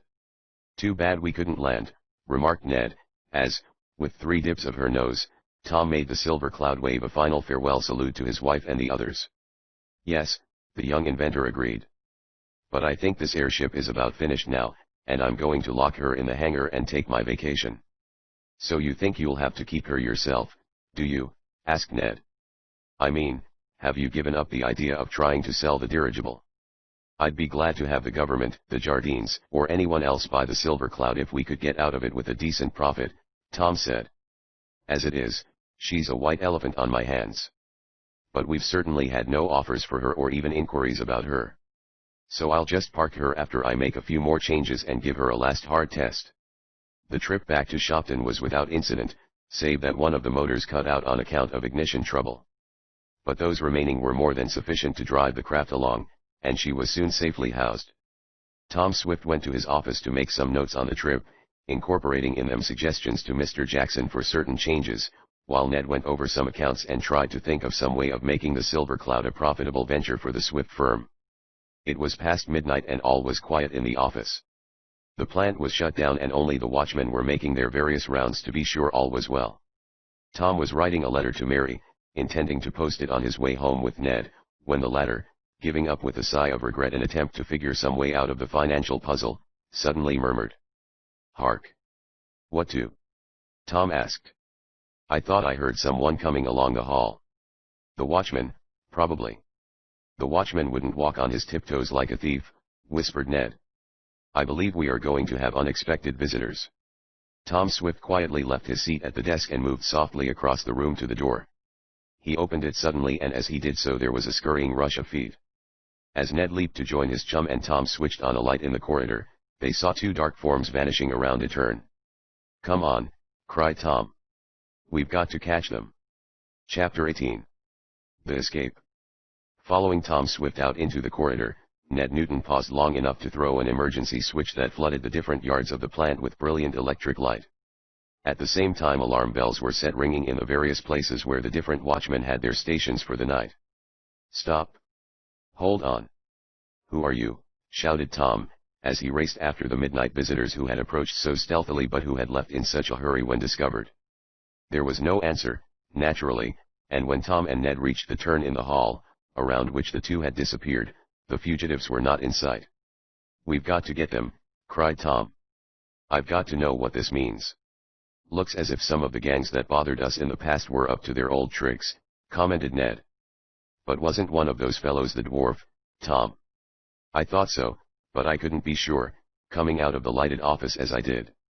"The other fellow walked like Jardine," went on Ned. "But what would he be doing here, coming in like a thief?" "I can't imagine," Tom said, "unless he hoped to appeal to me to let him have a share in the dirigible in spite of what his brother has said." "He's just about crazy enough for that," agreed Ned. "But how did he and the dwarf get in without some of the watchmen seeing them?" "That's what we've got to find out," decided Tom. The mystery was solved a little later when at a gate on the north side of the plant, one seldom used, the watchman was found unconscious. Though when revived he was not found to be in the least injured. He told a strange tale. Shortly before midnight, he said, when he was returning from punching one of his clocks, 2 men, one a dwarf, approached the gate and asked to be directed to a certain small town about 10 miles away. They were in a car the engine of which was left running at the side of the road. Suspecting nothing, the watchman, who had received the first inquiry from behind his wicket gate, opened it and came out. In an instant he was caught by the dwarf, a handkerchief saturated with some powerful chemical was pressed over his face, and he knew nothing more until revived by Tom and Ned. "Jardine and the dwarf sneaked in here for some trick," decided Tom. "Maybe they didn't expect to find you and me in the office so late, Ned." "But what was their game, Tom?" "Hanged if I know. Maybe they wanted to steal the dirigible. Jardine would be crazier than I think he is to try anything like that. But he may have hoped to damage the ship in revenge for what has happened. It's a mystery." A careful search of the plant revealed nothing wrong, and the watchman at the dirigible hangar said he had seen nothing of the midnight callers. They had made their escape, probably through the gate where the watchman lay unconscious. "I wish the Silver Cloud was off my hands," complained Tom, as he and Ned left the plant after additional watchmen had been summoned from their homes nearby and stationed about the place. "It's a big success mechanically, but I can't make any real use of it. It's certainly eaten into your money and I'm afraid is shaking our credit a bit. We'll have to retrench as much as possible for a while if you can't sell it," declared Ned. The next day a careful checkup all over the plant revealed nothing wrong, and a further test of the dirigible showed it to be almost perfect. "I want to get a little speed out of her, and then I'll be satisfied," Tom said when the airship had been returned to the hangar after a short voyage around Shopton. "Can you do it?" asked Ned. "I think so," was the answer. "And, Ned, I wish you'd write another letter to Martin Jardine, offering him a little better terms if he will buy the Silver Cloud. I'm willing to take a small loss on her if I can get it out of the way. I need the hangar for another type of craft I have in mind." "All right, I'll try to get in touch with Jardine," promised Ned. "But he's a queer bird, not as queer as his brother, but as hard as nails."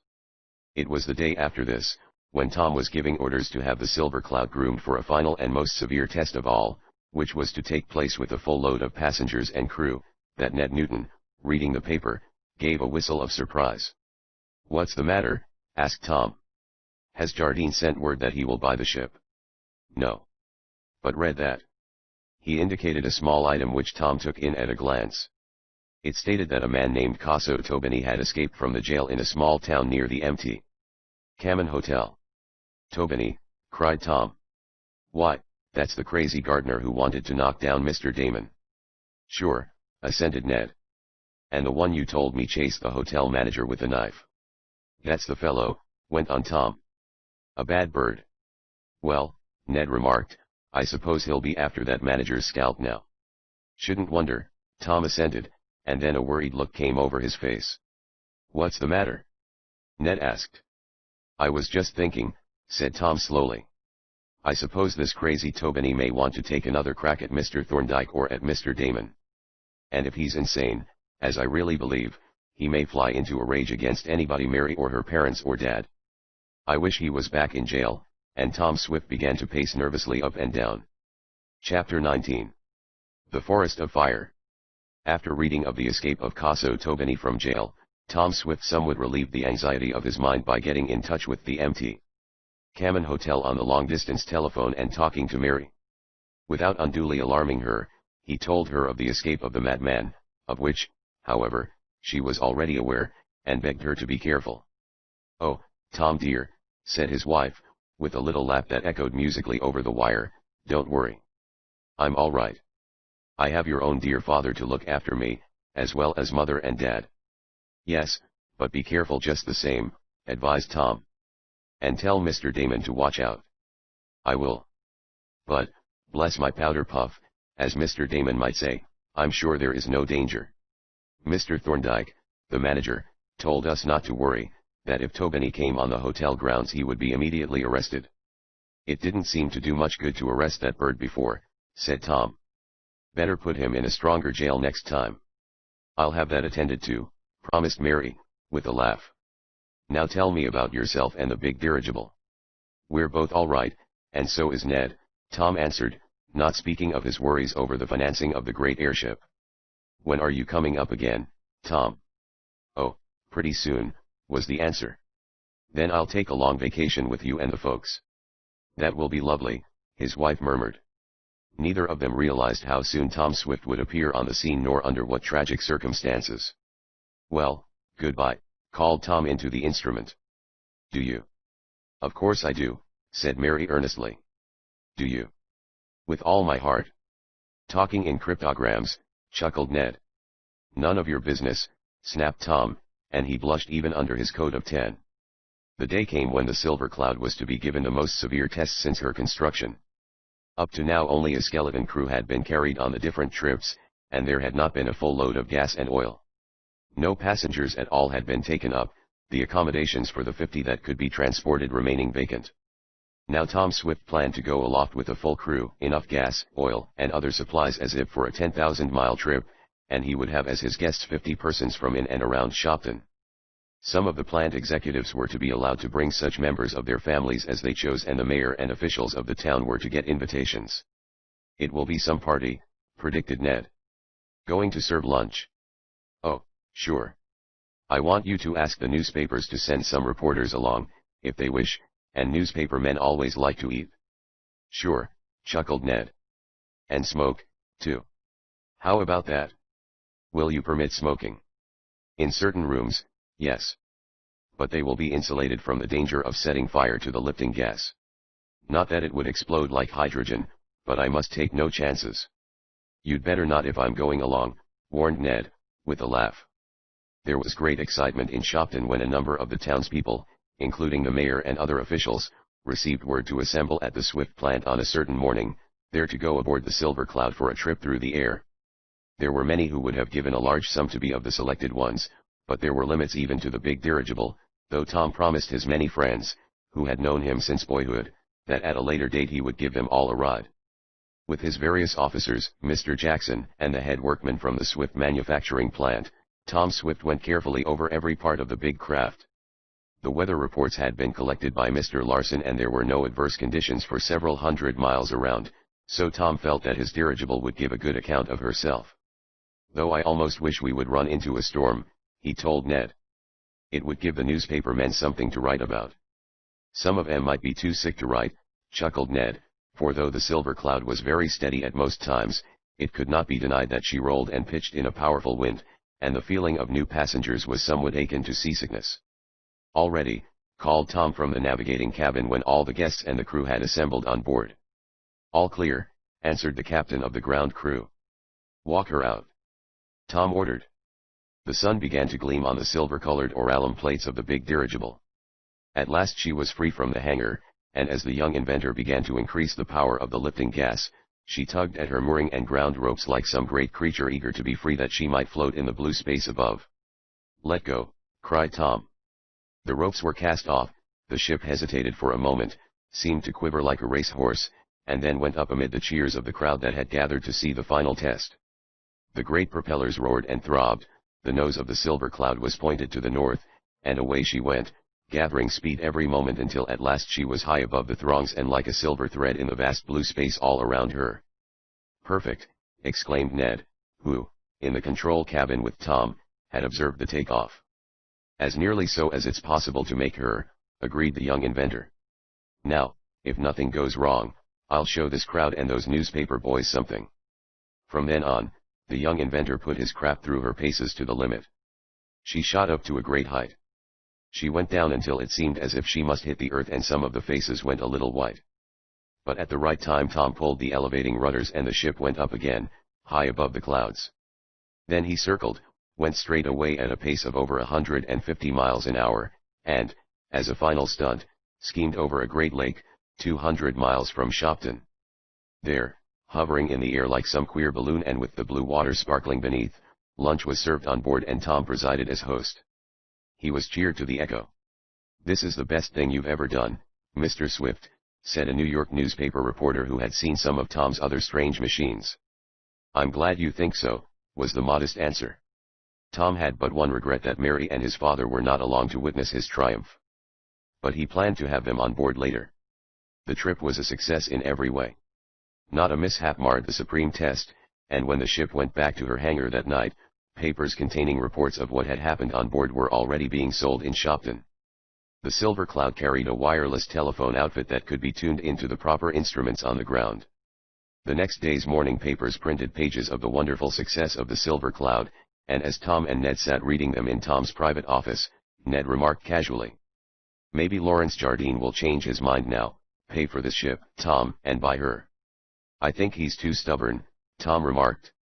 "At the same time, I wish I could sell her at a profit.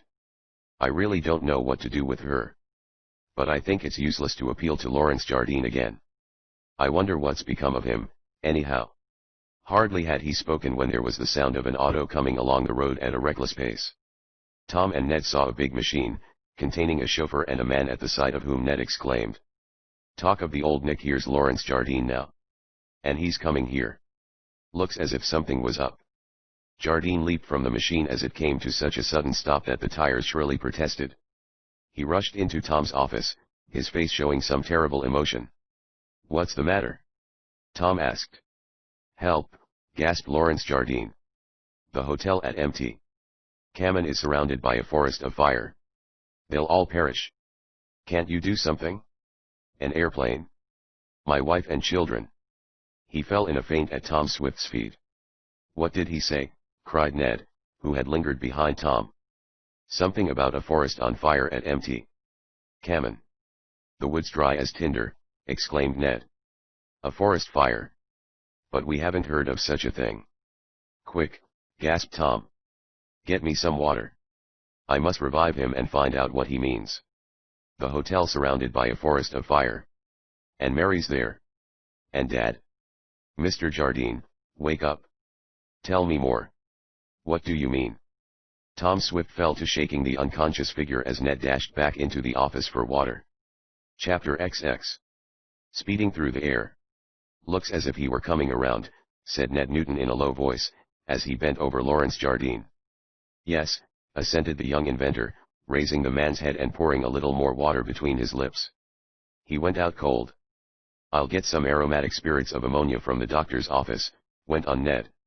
In the plant of the Swift Construction Company there was always more or less danger of accidents, and there were a resident physician and nurse in constant attendance, as is the case in most large establishments employing much help. Ned came back with the spirits of ammonia and this, administered to the unconscious man, completed the restoration that nature had already undertaken when he fell. Are they safe? Jardine gasped, looking around as Tom supported his head on his knee. Did you save them? Who? Asked Tom, almost before he thought. My wife and children in the Mt. Kamen Hotel. They are surrounded by a ring of fire. Oh, no, they can't be saved. I just heard the news. Then I rushed here. If anyone can save them, save all the doomed ones, it must be you, Tom Swift. Tell me about it, demanded the young inventor. Talk fast. If there's a big fire, there's no time to lose. It is a big fire, gasped Mr. Jardine, gradually recovering himself and slumping into a chair Ned brought forward. The whole forest surrounding the hotel is blazing. How do you know? I had a long-distance call from my wife. She was in terror. Even as she talked, I could hear men and women and children in the rooms about her shouting and crying and screaming in fright. It's awful. Tom Swift's thoughts went to Mary and the others in the hotel.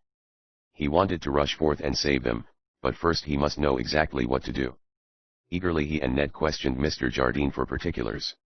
I have been stopping in Mansburg on some business, went on the head of the Jardine firm. It was there, not a half hour ago, that I received the telephone message from my wife. She said there was a trail of fire in the forest, completely surrounding the hotel.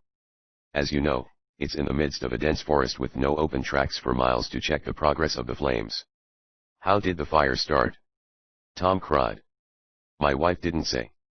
But she said the woods were as dry as tinder and that the fire was sweeping up from the bottom of the mountain at a terrible rate. Oh, you must do something. Did your wife tell you anything else? Tom wanted to know. She begged me to hurry up there and save them, but it's a 2-day trip in a fast auto, and in the end an auto couldn't reach them. Why don't they appeal for help to places near them? Asked Ned. They have, my wife said. The fire wardens are all out and have sworn in all the deputies they can muster.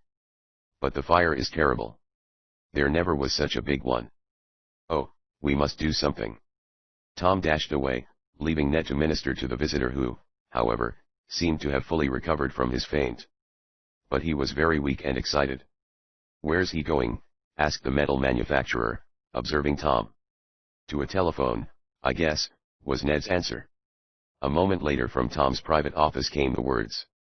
Long distance in a hurry, it's a case of life or death. He got long distance and gave his number. Then, after a short pause, Ned and Mr. Jardine heard him jiggle the hook and appeal to Central to hurry and put through the call.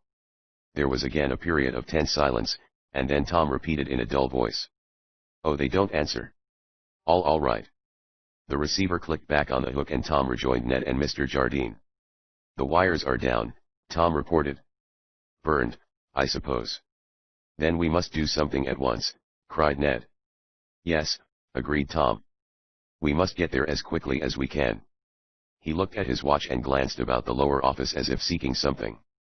Take me with you, pleaded Jardine. That's why I raced to get here in my car. I want to go with you, Tom Swift.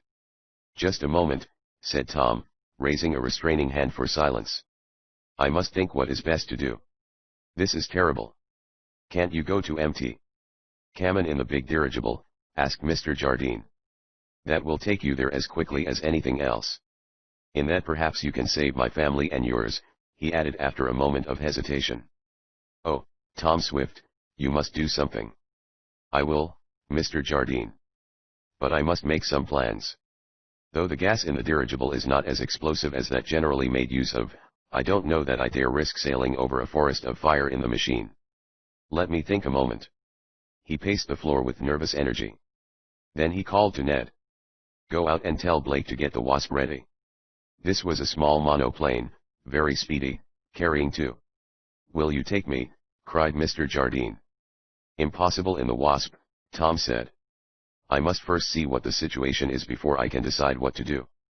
The forest fire will burn fast, but my Wasp will fly faster, and once I get a view of the burning forests I can decide how to act to save the hotel people. My wife is there, my children, too. My wife is there, said Tom softly, and my father. Also some dear friends. I will save them if possible. But first Ned Newton and I will go up in the little plane. It will not take more than an hour. An hour, man. They may burn to death in that time. I hope not, I think not, Tom answered. Anyhow, it is the only way. I must see if it is possible to use the dirigible. Hurry, Ned. But Ned Newton was already on his way to have the Wasp run from the hangar, and a few minutes later he and Tom climbed into the cockpit. Wait here until I return, Tom ordered. You could never get there in your car, Mr. Jardine. Oh, but Mr. Swift. Take me. I'll hang on outside. Impossible. Then get me another plane. I have no other ready that could make the round trip in time. We may need you later, so wait here and I will do all I can. Yes. Yes. You must, Tom Swift. As the Wasp roared lightly and at great speed through the air, under the guiding hand of the young inventor, Tom Swift's heart was like lead, for he wondered what was the fate of his wife, his father, and the others. Chapter XXI. In dire peril. Gaiety and merriment were twin spirits in possession at the big hotel on top of MT. Cabin.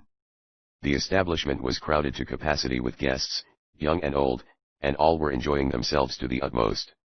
It had been a glorious day, a day filled with the pleasure of strolls in the wooded recesses of the forest, with games of tennis and baseball on the spacious grounds, and now, in the evening, after a bountiful dinner, the men, women, and children were gathered in the big ballroom to witness another clever marionette performance. Pietro Noten and his charming wife with her radiant smile had been asked to play a return engagement of their puppets at the MT. Cabin Resort and had been only too glad to do so.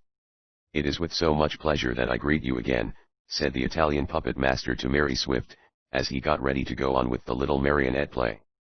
And your so helpful husband, he is not here, asked Mrs. Noten, with her warm smile. No, he's hard at work on that big dirigible of his, Mary answered. He was so good to us, murmured the marionette master's wife as she went behind the scenes of the miniature stage to manipulate the strings of the puppets with her husband. Had it not been for him, our summer tour would have failed. Please make my remembrances to him. I will, promised Mary. Then the little play went on, to the great delight of the children and the no small pleasure of the adults. There was music by the hotel orchestra and the evening came to a close with a small, informal dance following the entertainment. Mary was standing out on the veranda of the hotel, to get a little fresh air before going to bed. She was talking to her mother. Is Tom coming up soon? Mrs. Nestor asked. Yes, Mary replied. And I shall be so glad. From the other side of the veranda, she heard her father say. You haven't seen anything more of that crazy gardener who wanted to stop you from picking roses, have you, Mr. Damon? No. And, bless my insurance policy, I don't want to, either. I guess he left these parts after he broke jail. It wouldn't be healthy for him to stay around here after. Mr. Damon's voice trailed off, and he arose, went to the edge of the big veranda, and looked down the wooded slope. There was something so odd and startling in his manner that Mary and her mother left their seats and walked toward him as Mr. Nestor asked. What's the matter? What do you see? A fire, Mr. Damon replied. Someone has started a bonfire down there in the woods, and it's a bad thing to do with the dry weather we've had. The trees and bushes are like tinder. That's a very foolish thing to do. I think I had better notify the manager. That fire is too close to this hotel. Look. He pointed out some flickering flames which showed plainly in the blackness of the dense forest. Some campers, probably, suggested Mary. But it's a good way off. Still, fire can travel fast, observed Mr. Damon, and there was an anxious tone to his voice. I don't like it. As they watched, the flames spread with alarming rapidity, creeping out in two long lines as if from a central point. At the same time a cry arose from the other side of the hotel, where there was also a veranda. Fire! Fire! There's a big fire down the side of the mountain. Bless my, began Mr. Damon, but he did not take time to finish. With Mr. Nestor, he ran around to the other veranda. Mary and her mother followed, having seen the first little blaze they had noticed spread out into an alarming trail of flames. On the other side of the hotel it was the same. It seemed as if the woods on the east and west of the place had simultaneously broken out into a dangerous conflagration, and in a short time the two lines of flames crept north and south, until it seemed they would soon meet and form an encircling ring of fire about the hotel, though several miles down the mountain. This is terrible, cried Mr. Damon. Awful. It is a bad forest fire, agreed Mr. Nestor. I never saw a fire spread so rapidly. Hark! Blasts from an air siren echoed in the quiet of the night. It was the danger signal from a fire warden's station. A little wind began to blow, and it wafted to the nostrils of the hotel guests the odor of gasoline. Some car must have had an accident and caught fire, said Mr. Nestor. It has scattered the burning gas along the road that runs through the woods below and all around the hotel. An automobile, ejaculated Mary. Her thoughts went in a flash to Tom and his house on wheels. Could he have been coming up in that? The excitement spread rapidly throughout the hotel, and guests who had gone early to bed hurriedly dressed and came down. All were greatly alarmed and there was some talk of getting things together and departing, even though it was now midnight. There is no danger, Mr. Thorndyke told his people. Do not be alarmed. It is true that the woods are on fire, as they have been before. But the wardens and their men will soon have the fire out. Do not be alarmed. But for all his words there was great alarm, and some of the guests became a bit hysterical. Mrs. Noden was standing near Mary and her people. It looks like a bad fire, said the puppet master's wife. I am so afraid of fires ever since that wicked dwarf tried to burn our little traveling theater. I hope he had nothing to do with this. You mean that dwarf my husband hired Chalk? Asked Mary.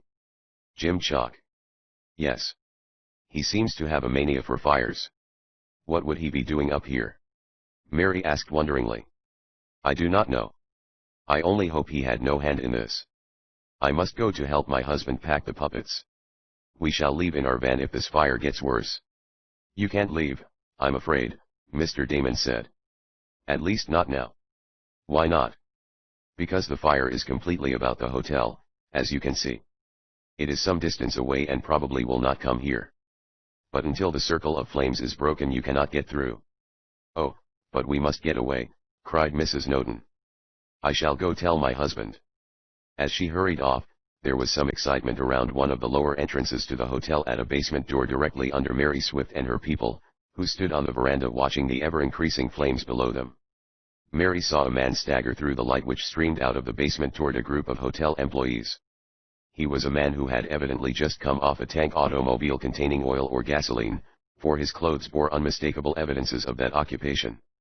There was some excited talk, and, evidently, Mr. Thorndyke had been sent for a moment later Mary, leaning over the edge of the veranda, saw the manager talking to the oil man.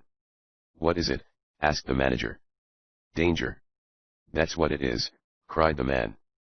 A little while ago, as I was driving up here with a tank of oil and gas for your place, I was stopped by a man with a red light who leaped out into the road from the bushes and waved it at me. I thought there was some obstruction ahead, and I got down to ask him about it. Then he jumped at me and knocked me out. Knocked you out? Yes, unconscious. Slammed a rock on my head.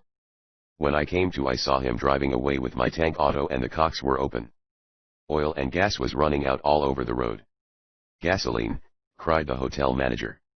Yes, and oil, went on the driver, whose head was bleeding. I yelled to the fellow, but he kept on driving with the cocks open, and a little later I saw a spurt of flame and I knew the oil and gas had caught fire or had been set. "This is awful," gasped Mr. Thorndyke, and murmured cries of alarm came from the hotel workers. "We are surrounded by fire." It was only too true. The flames were rapidly spreading, started by the oil and gasoline and now fed by the tinder of trees, dried leaves, and bushes of the forest. "It was the work of some madman," cried Mr. Damon, when he and the other guests heard what had happened. "The state police should be informed."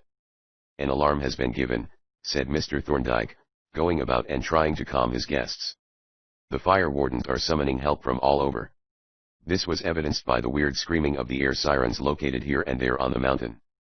But the fire was spreading fast and the forest for miles around a big hotel was in flames. Something very like panic spread among the guests in spite of the efforts of the manager and some of the cooler guests to keep it in check. "What can we do?" Mr. Nestor asked of Mr. Damon, as their party stood on a corner of the veranda, looking at the spreading flames, as yet far below them but inexorably creeping nearer. "We ought to get away from here," said Mr. Damon. "There are cars in the garage, and if we can't take all our things, we can take some." "How can we get through that ring of fire?" asked Mr. Nestor, pointing to it. "Out of the question. We can only wait until the firefighters beat out the flames on a path by which we can get through. We are safer here than we would be down there." "It is coming nearer," said his wife. "Yes," he admitted in a grave voice, "it is coming nearer." Mrs. Jardine swept up to the group. "I am going to telephone my husband by long distance," she announced. "What good will that do?" Mr. Nestor asked. "I don't know. But I must tell him that we are in danger. We, his wife and children and all of us are in grave danger." She hurried toward the office. The air was now beginning to be acrid with smoke and odors from the burning trees. "For that matter I might telephone Tom," said Mary in a low voice. "But what good would it do?" "Nothing can do any good until the wardens and their men put out the fire all about us," her father said. Helpless and alarmed, the guests paced the verandas or walked nervously about the grounds adjacent to the hotel. Mrs. Jardine came hurrying back to Mary and her people. It was now beginning to get daylight. "I got my husband on the wire," exclaimed the woman. "I told him we were surrounded by flames and asked him if there was no way to get help to us to rescue us." "What did he say?" asked Mary. "I couldn't hear him very well in the first place, and then the wire was suddenly broken or cut." "Or burned through," said Mr. Damon. They looked at one another helplessly in the smoke and flame-reddened light of the early morning. Just then there was a piercing cry of alarm from an outer wing of the hotel. As all ran in that direction, they saw a big mass of flame and cinder come sailing through the air from the forest of fire down below. This flaming mass fell into a great pine tree, not far from the hotel, and in a moment the pine was a glowing torch of fire. "I'm afraid this is the beginning of the end," said Mr. Nestor solemnly, as he stood close to his wife and daughter. "Quick! Run out the hose," commanded Mr. Thorndyke to his emergency firefighting squad.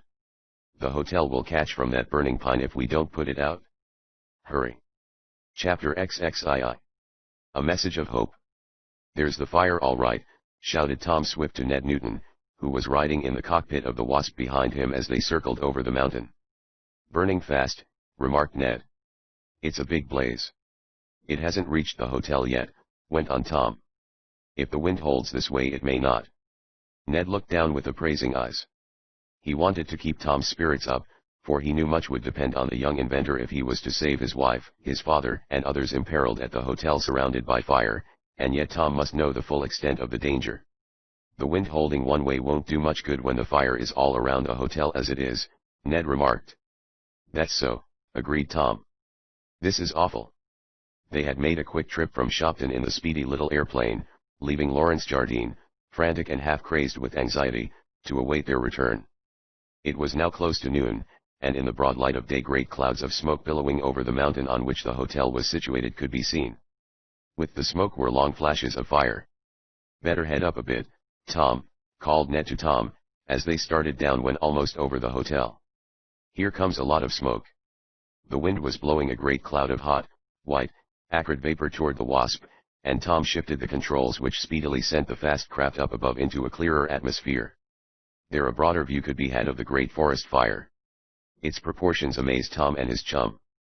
"The whole place will go," cried Ned. "Looks so," agreed Tom. "But we've got to do something to save them, save my family and the others." "There's the hotel," cried Ned, as another shift of the wind dispersed the hovering clouds of smoke and revealed the big hostelry plainly. With a sudden movement of the stick, Tom Swift sent his airplane down until he and Ned could make out men, women, and children circling about the buildings. It was as though they sought a way through the ever-narrowing ring of fire. "Take control, Ned," Tom suddenly called, for the Wasp was fitted for dual management. "What are you going to do?" Ned asked. "Write a note and drop it down there for Mary," Tom replied. "Someone will pick it up and give it to her." "A note?" Ned questioned, as he grasped the levers. "Yes. I must warn her and the others not to try to get down the mountain. They'll only run into the fire which is all around them." "But they've got to get away," cried Ned. "The fire is sweeping up toward the hotel." "Yes, I know. But they can't be saved that way." "How can they be saved?" "Only by the big dirigible, Ned. We'll go back and get it and fly it here. I can be up here with it in a few hours. I want to keep Mary and the others in or around the hotel until then. It is their only chance. If they try to go down the mountain, it means death." "And a horrible death," murmured Ned. Tom quickly wrote the note. He weighted it with a spare bolt and fastened it to his handkerchief by the four corners so that, in effect, he had a small parachute. Then, watching his chance, while Ned directed the Wasp over the ball field and while the crowd of fear-stricken guests below watched, Tom Swift dropped his message of hope. "We will save you if it can be done," Tom had written to his wife. "Do not try to get through the forest. The fire is everywhere." He saw the note with its handkerchief parachute land on the ball field and several run to pick it up. Tom could not distinguish his wife, his father, or the nesters, but he had no doubt that they were there, as Mary and Mr. Swift must have recognized the Wasp. It was painted in distinctive colors and bore the Swift trademark on the underside of its wings. "That's all we can do now," Tom remarked, as he again took charge. "What's next?" Ned wanted to know. "Back to Shopton to get the big dirigible," said Tom. "It's the only way to save them. If you try to land her down there, in that circle of fire, she'll explode her gas," exclaimed Ned. "I'm not going to land," Tom said. "How else can you make any rescues?" "I have a plan," was all Tom said, and he pointed the nose of the Wasp toward Shopton. Never before had the machine been sent through the air so fast. As Tom Swift and Ned Newton flew away from the mountain of fire, they could see, down below them, hundreds of forest rangers and their crews and neighborhood men fighting desperately to stem the tide of the flames or to block them from eating their way up to the summit where the hotel was perched. Trenches were being dug in the earth, and the soil was being spread over the carpet of leaves and pine needles in which the fire ate its way along the ground to break out in a dozen new spots. Hundreds of men, with flails made from burlap bags dipped into water brought from a distance, were beating out spots of flame here and there. Above all hovered that choking pall of smoke. "Wonder how that fire started," murmured Tom. "Some careless camper, probably," was Ned's opinion. "There must have been 100 campers to make the fire spread so rapidly and in so big a circle," said Tom. "No, it was some other cause than a camper." As yet he and Ned had not heard the story of the oil tank driver. They made a quick landing in the yard near the shop where Tom had his office and not far from the hangar of the big dirigible. "Well, have you seen them?" "Are they safe?" cried Martin Jardine, as he rushed frantically out of Tom's office where he had been impatiently awaiting the return of the Wasp. "I have seen them," gasped Tom Swift. "But they are far from safe. They are in great danger." He rapidly told what he and Ned had observed. "They must be saved," cried Mr. Jardine. "Use the big dirigible, Mr. Swift.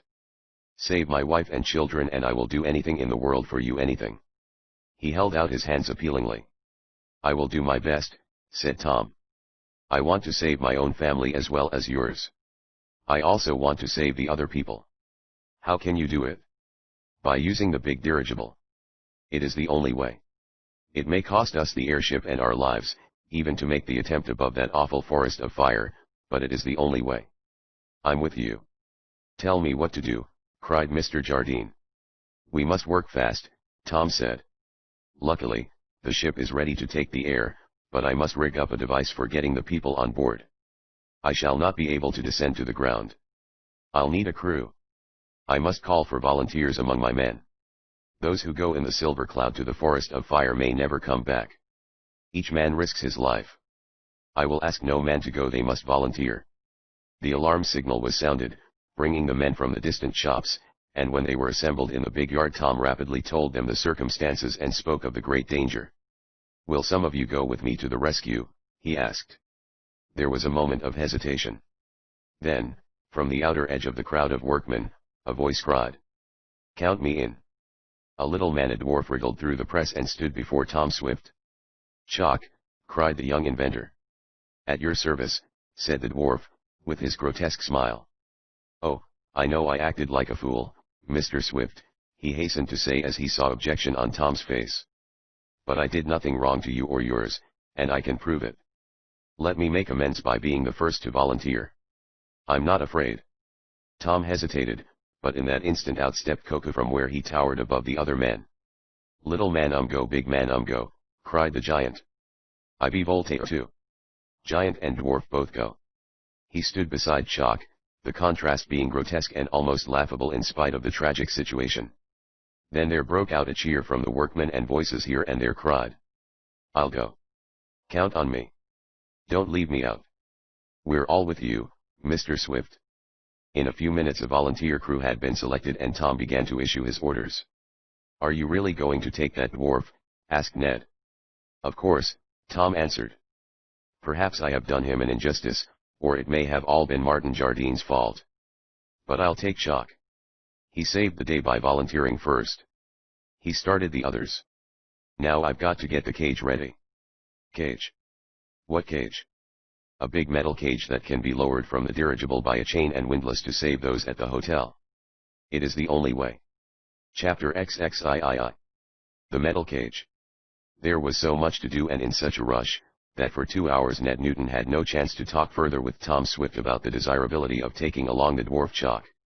When at last, after the metal cage was being hurried to completion, Ned made the inquiry, Tom said, "That dwarf with his small frame and immense strength may be of great service to us. In a way, he may be as good as Koku." "But can you trust him?" asked Ned. "That I'll find out right away," said Tom. "I've got a few seconds now to catch my breath, and we'll settle the question.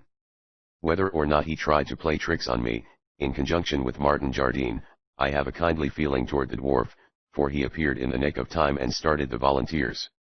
"Yes," agreed Ned. "I wonder why he appeared as he did in the nick of time. Can Martin Jardine be hanging around?"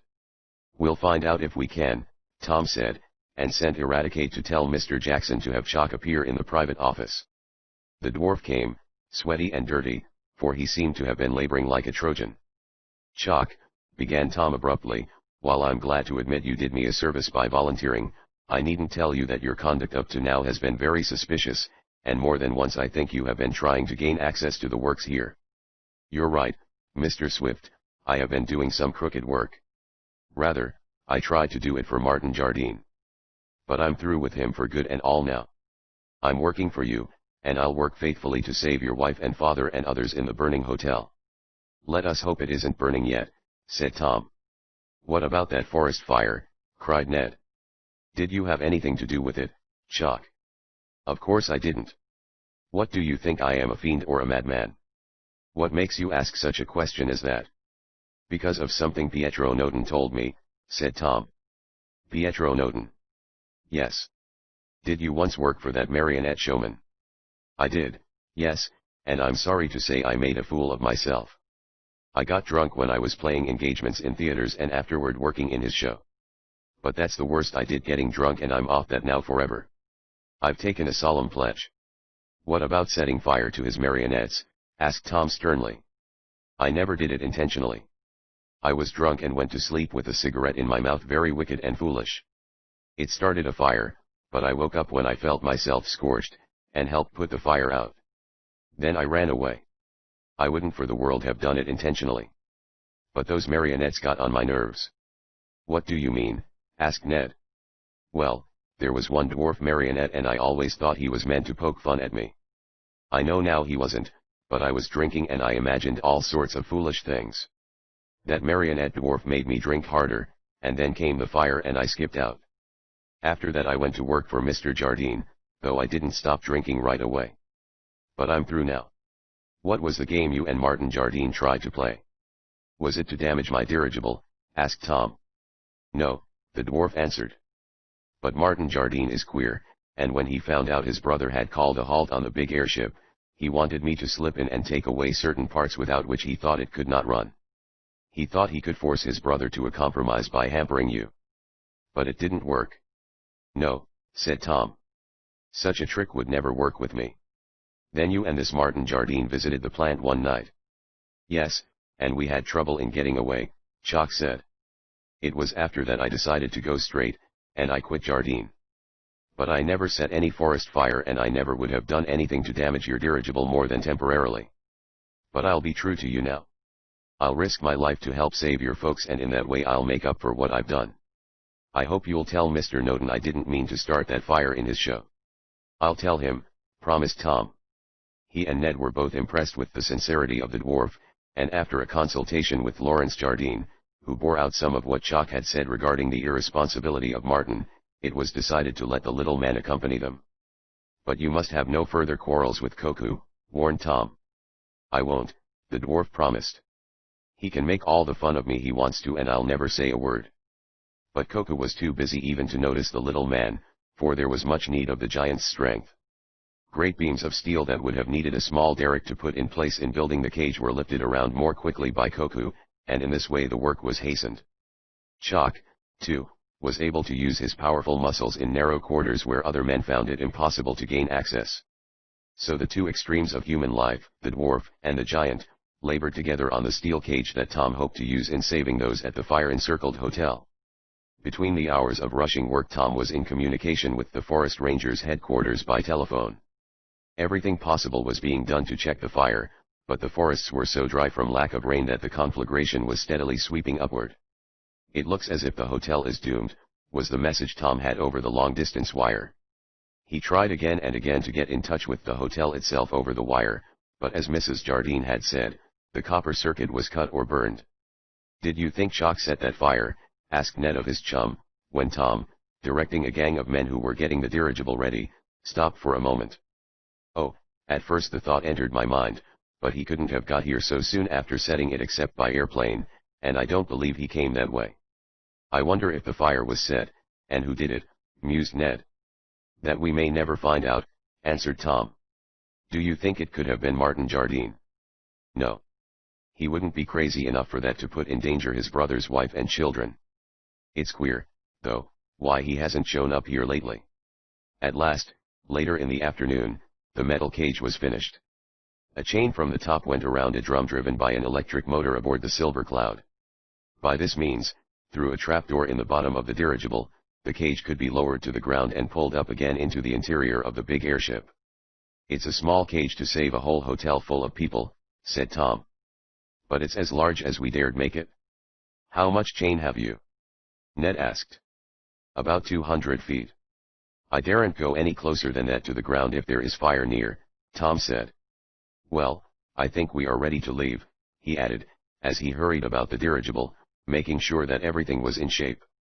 At last, with the metal cage in place, the Silver Cloud, manned by the brave volunteers, including Lawrence Jardine, the giant, and the dwarf, left the ground and was headed for the burning mountain. It was one of the hardest things Tom Swift ever did to refuse Eradicate permission to go. But with the desperate work ahead, it was no place for the aged Negro. Yo can't save yo pa wife out me, Massa Tom, and yo knows it, wailed Eradicate, as the ship sailed without him. But it had to be. With her motors running at top speed, the big dirigible was pointed toward Mt. Kamen, and in about 2 hours a rolling cloud of murky haze told the young navigator and his volunteer crew that they were again near the burning forest. Now to save them if we can, cried Tom, as he flew through the smoke over the forest of flames. You're flying too high, said Ned. Your chain is only 200 feet. I know. Tom exclaimed. We've got to go lower. It's flirting with death, but it must be done. Chapter XXIV. Out of the flames. With the bursting into flames of the great pine tree so near the hotel wing, a new danger threatened those imprisoned by the circle of forest fire.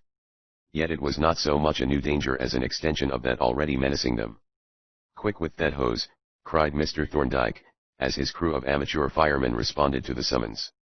Hurry, men. Can any of us help? Asked Mr. Damon. We'll do our share, added Mr. Nestor. You may have to later, said the manager, as he directed his men. This is an isolated blaze at present. It will easily be put out. But the fire from below is drawing nearer. Unless the wardens and their men can check it, I don't see what is to become of us. By this time the water was spurting through the hose that had been run out through a lower door. The hotel was provided with great tanks on the roof, thus affording a gravity supply to different rooms. But the long, dry season had depleted the springs from which water was pumped to the roof tanks, so they were not more than half full. Suddenly, just as the first sprays of water were directed at the blazing pine tree, the forest giant exploded with a loud report. The heated pitch and other sap within had reached a temperature where they must expand, and they did so, rending the bark and trunk. This explosion, which felled the tree, sent more masses of blazing material in every direction, and for a moment it looked as if that whole wing of the hotel would catch fire, even though the actual burning forest was some distance down the mountainside. Run out another hose, ordered Mr. Thorndyke, and when this had been done, the blaze, after hard work, was sufficiently wet down to afford temporary relief. However, all this time the circle of fire about the seemingly doomed hotel was slowly growing closer. The conflagration was eating its way up the mountain, as well as down, but more slowly in the latter direction, as the wind was sweeping toward the summit. They should make a backfire, declared Mr. Damon, who, with the other guests, including Mr. Swift, Mary, and her parents, was watching the progress of the fire from a veranda. It's the only way. I think they are doing that, said Mr. Nestor. Mr. Swift said nothing, but every now and then he would look up toward the smoke-obscured sky, trying to pierce the murky haze. What are you looking for? Asked Mary, coming to his side. For my son Tom, answered the aged inventor. He said in his note that he would save us. And he will, too. I am sure of it, declared Mary earnestly. Then he must make haste, said the old man in a low voice. It is getting hard to breathe up here. Don't you feel the heated air, Mary? It is getting closer the fire. Oh, I hardly think the air is any hotter than it was 2 hours ago, Mary answered, more because she wanted to reassure the old man than because she really believed it.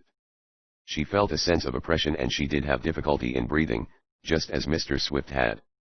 He can't be long now, went on Tom's father, his weary eyes scanning the sky. Do you see anything of an airplane, Mary? Not yet, father. But it would have to be a very big airplane to save all at this hotel, even if he could land and take a few in at a time. How do you think Tom will manage? I don't know. But he'll find a way, said the old man. I'll leave it to my son Tom. He'll know what to do. Yes, said Mary softly. If he had the big aerial warship that we sold to the government, that might do, went on Mr. Swift. I wonder if Tom thinks of that. But the warship is far away. However, he might get another big craft from the government and come for us in that. If he comes at all, I think it will be in the new dirigible, said Mary. Oh, Tom will come, his father declared.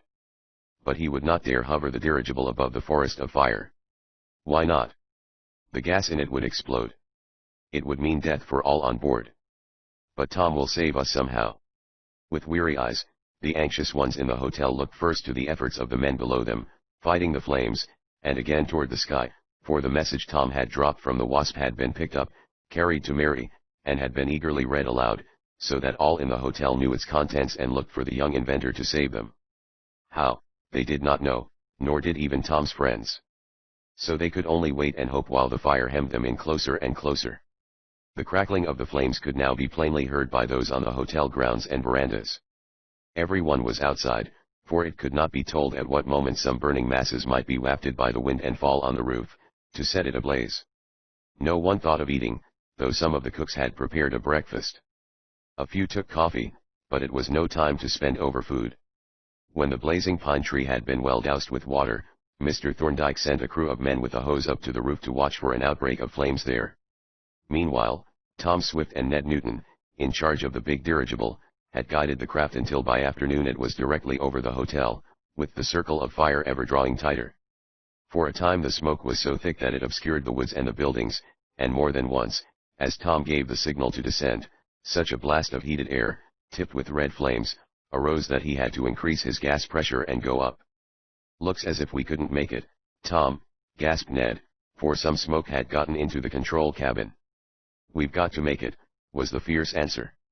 "My fortune is yours if you save my wife and children," cried Mr. Jardine. "That looks like an opening," Ned cried, pointing down through a rift which appeared in the pall of smoke.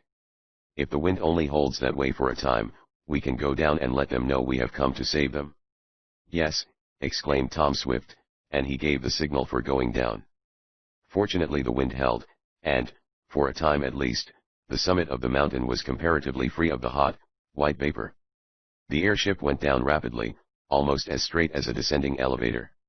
It was now within a few hundred feet of the hotel, and suddenly, above a temporary lull in the crackling of the flames, voices from below cried, "There it is! The big airship! Tom Swift has come to save us!" Mary, her parents, Mr. Swift, and Mr. Damon heard the cries of joy and hastened toward the rear of the hotel whence came the shouts and on toward the ball field, the largest space around the hotel where there were no trees or shrubbery to catch fire. "Yes, that's Tom," cried Mary, recognizing the big dirigible. She waved her hands and kissed them to Tom, but it is doubtful if he saw her. Slowly the giant of the clouds descended lower and lower. Then came a cry of despair from a crowd at the rear of the hotel. A great mass of blazing material, matted together, came floating up, borne by a strong wind and, landing in a pile of broken boxes and other debris piled near the main building of the hotel, set it on fire. "The hose! The hose!" came the appeal. But before the men with the hose could run the nozzle of it around to the new point of danger, the dry wooden structure of the hotel, parched by many days of hot sunshine, had burst into flames almost with the rapidity of an explosion. "The place is doomed now," cried Mr. Damon. "Only Tom Swift and his big dirigible can save us," exclaimed Mr. Nestor. Leaving the end of the hotel to burn, and knowing the fire would soon communicate to the entire structure, the guests and help gathered at the ball field, looking up to observe the silver cloud. The crowd had no sooner reached the place than flames broke out in the trees and bushes around the ball field. So with one end of the hotel afire and the underbrush at the edges of the recreation ground burning, the guests were fairly hemmed in. "Get shovels and dig up the field," cried Mr. Thorndyke. "If we can make a wide enough patch of bare earth the flames may not cross it. Dig, everybody." Shovels were hastily procured and the men and even some of the women, Mary and Mrs. Nestor among them, worked desperately to keep the fire from their little patch of safety. It was an island in a sea of flames. Tom's airship was now directly above the flames and was coming still lower. "He'll explode if he comes down any further," cried Mr. Swift. "That gas can stand so much heat and no more. Go back, Tom. Go back." But the silver cloud came lower and lower, closer to the raging fire that was now consuming the north end of the hotel. Below and all around was a seething cauldron of leaping flames. The dirigible was soon within 200 feet of the ground. Tom Swift dared not go lower. But it was enough. He gave the word. "Lower the metal cage." Chapter XXV. A Joyride. The metal cage slowly descended on its chain of iron from the interior of the dirigible. The great airship hovered almost motionless over the perilous scene below, with the forests blazing all about and the hotel wrapped in flames that were rapidly devouring it. Only on the ball field was there a temporary place of safety. "Look! Look!" cried the hotel guests and the servants, when they saw the descending cage. "What is it? Will it put out the fire?" some wanted to know. "That is Tom's plan to save us," cried Mr. Swift. "Don't rush now," he advised, as a nervous movement was observed in the crowd. "I see a board with some instructions painted on it. We must follow his directions if we are to be saved." Lower and lower came the cage like an elevator out of its well. The airship swayed slightly, but Tom Swift had set the motors to hold it almost stationary in the wind. "Steady on the windlass," ordered Tom from the control cabin of the Silver Cloud as, looking down, he observed the progress of the metal cage toward Earth. "Steady she is," answered Ned.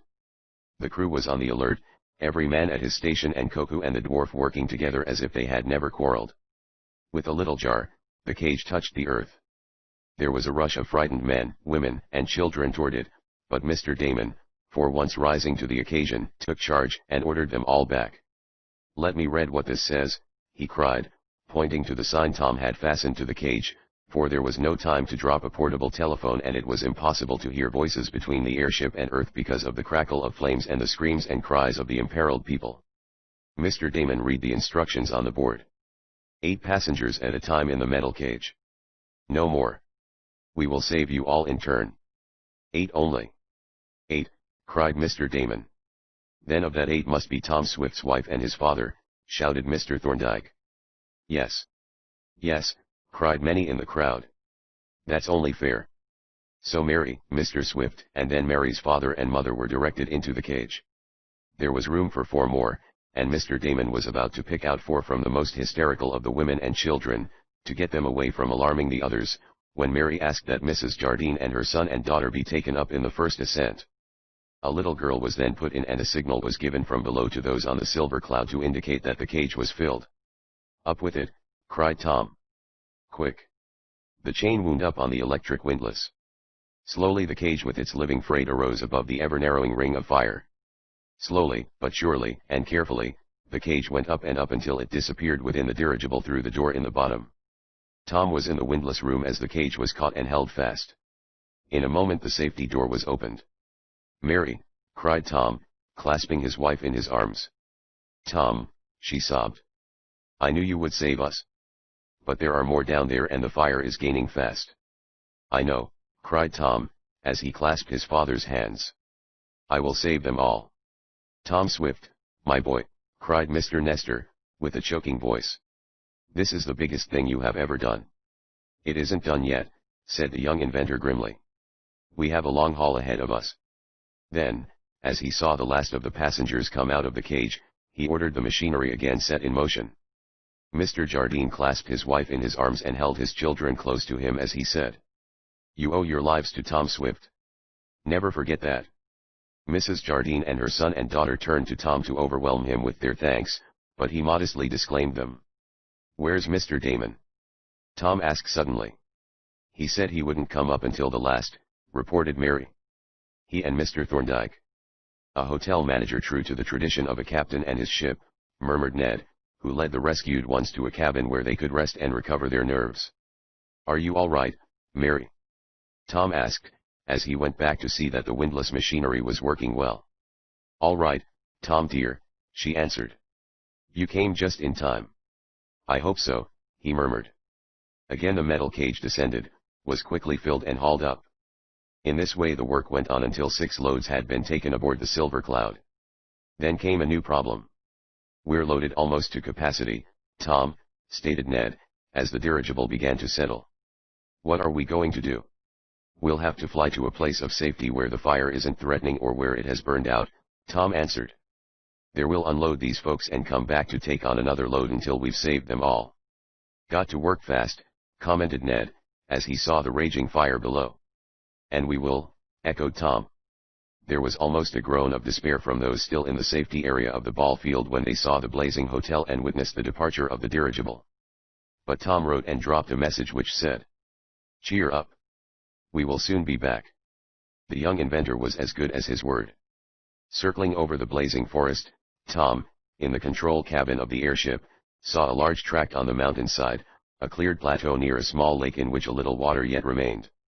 We'll land our passengers there, Ned. Tom cried, and they were quickly transferred by the cage to a place where fire might rim them around at a safe distance but where, because of almost bare earth, there would be no danger of creeping flames. Then the big dirigible was hurried back to the rescue work. Those in the Silver Cloud worked furiously, lowering and hauling up the loaded cage with 8 at a time, while the airship hovered over the burning forest and the fire-swept hotel, now doomed to destruction. In the second cage load were the puppet master and his wife, with some of the marionettes clasped in their arms. Another trip to the safety plateau near the little lake, another voyage back to the almost despairing ones on the ball field, until at last every soul, women, children, and men, with Mr. Damon and Mr. Thorndyke in the last cageful, had been saved. Then such a ringing cheer as went up for Tom Swift and his big dirigible. It echoed even above the crackle and roar of the flames. But the plight of the rescued ones would yet have been hard had it not been for the brave fire wardens and their men. These intrepid workers, fighting desperately, at last turned the tide of mounting flames until there was a safe path down the mountain, and there, at the edge of the burned district, autos met the refugees and took them to safety. What about that hotel? Asked the chief warden, as he greeted Tom Swift, who, having temporarily anchored his airship, climbed down a Jacob's ladder to see how Mary, his father, and the other rescued ones were. Looks to me like a complete loss, Tom said. But we got everybody out.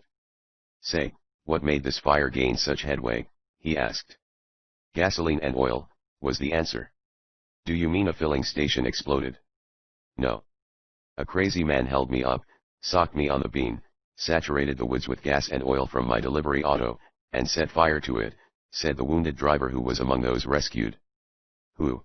Cried Tom, with righteous wrath. That fellow ought to be hanged. It was that mad gardener, Caso Tobini, reported the warden. But he'll never hang. Why? He was burned to death in the fire, he said. We found his charred body in a puddle of water where he threw himself after he found himself ablaze, I suppose.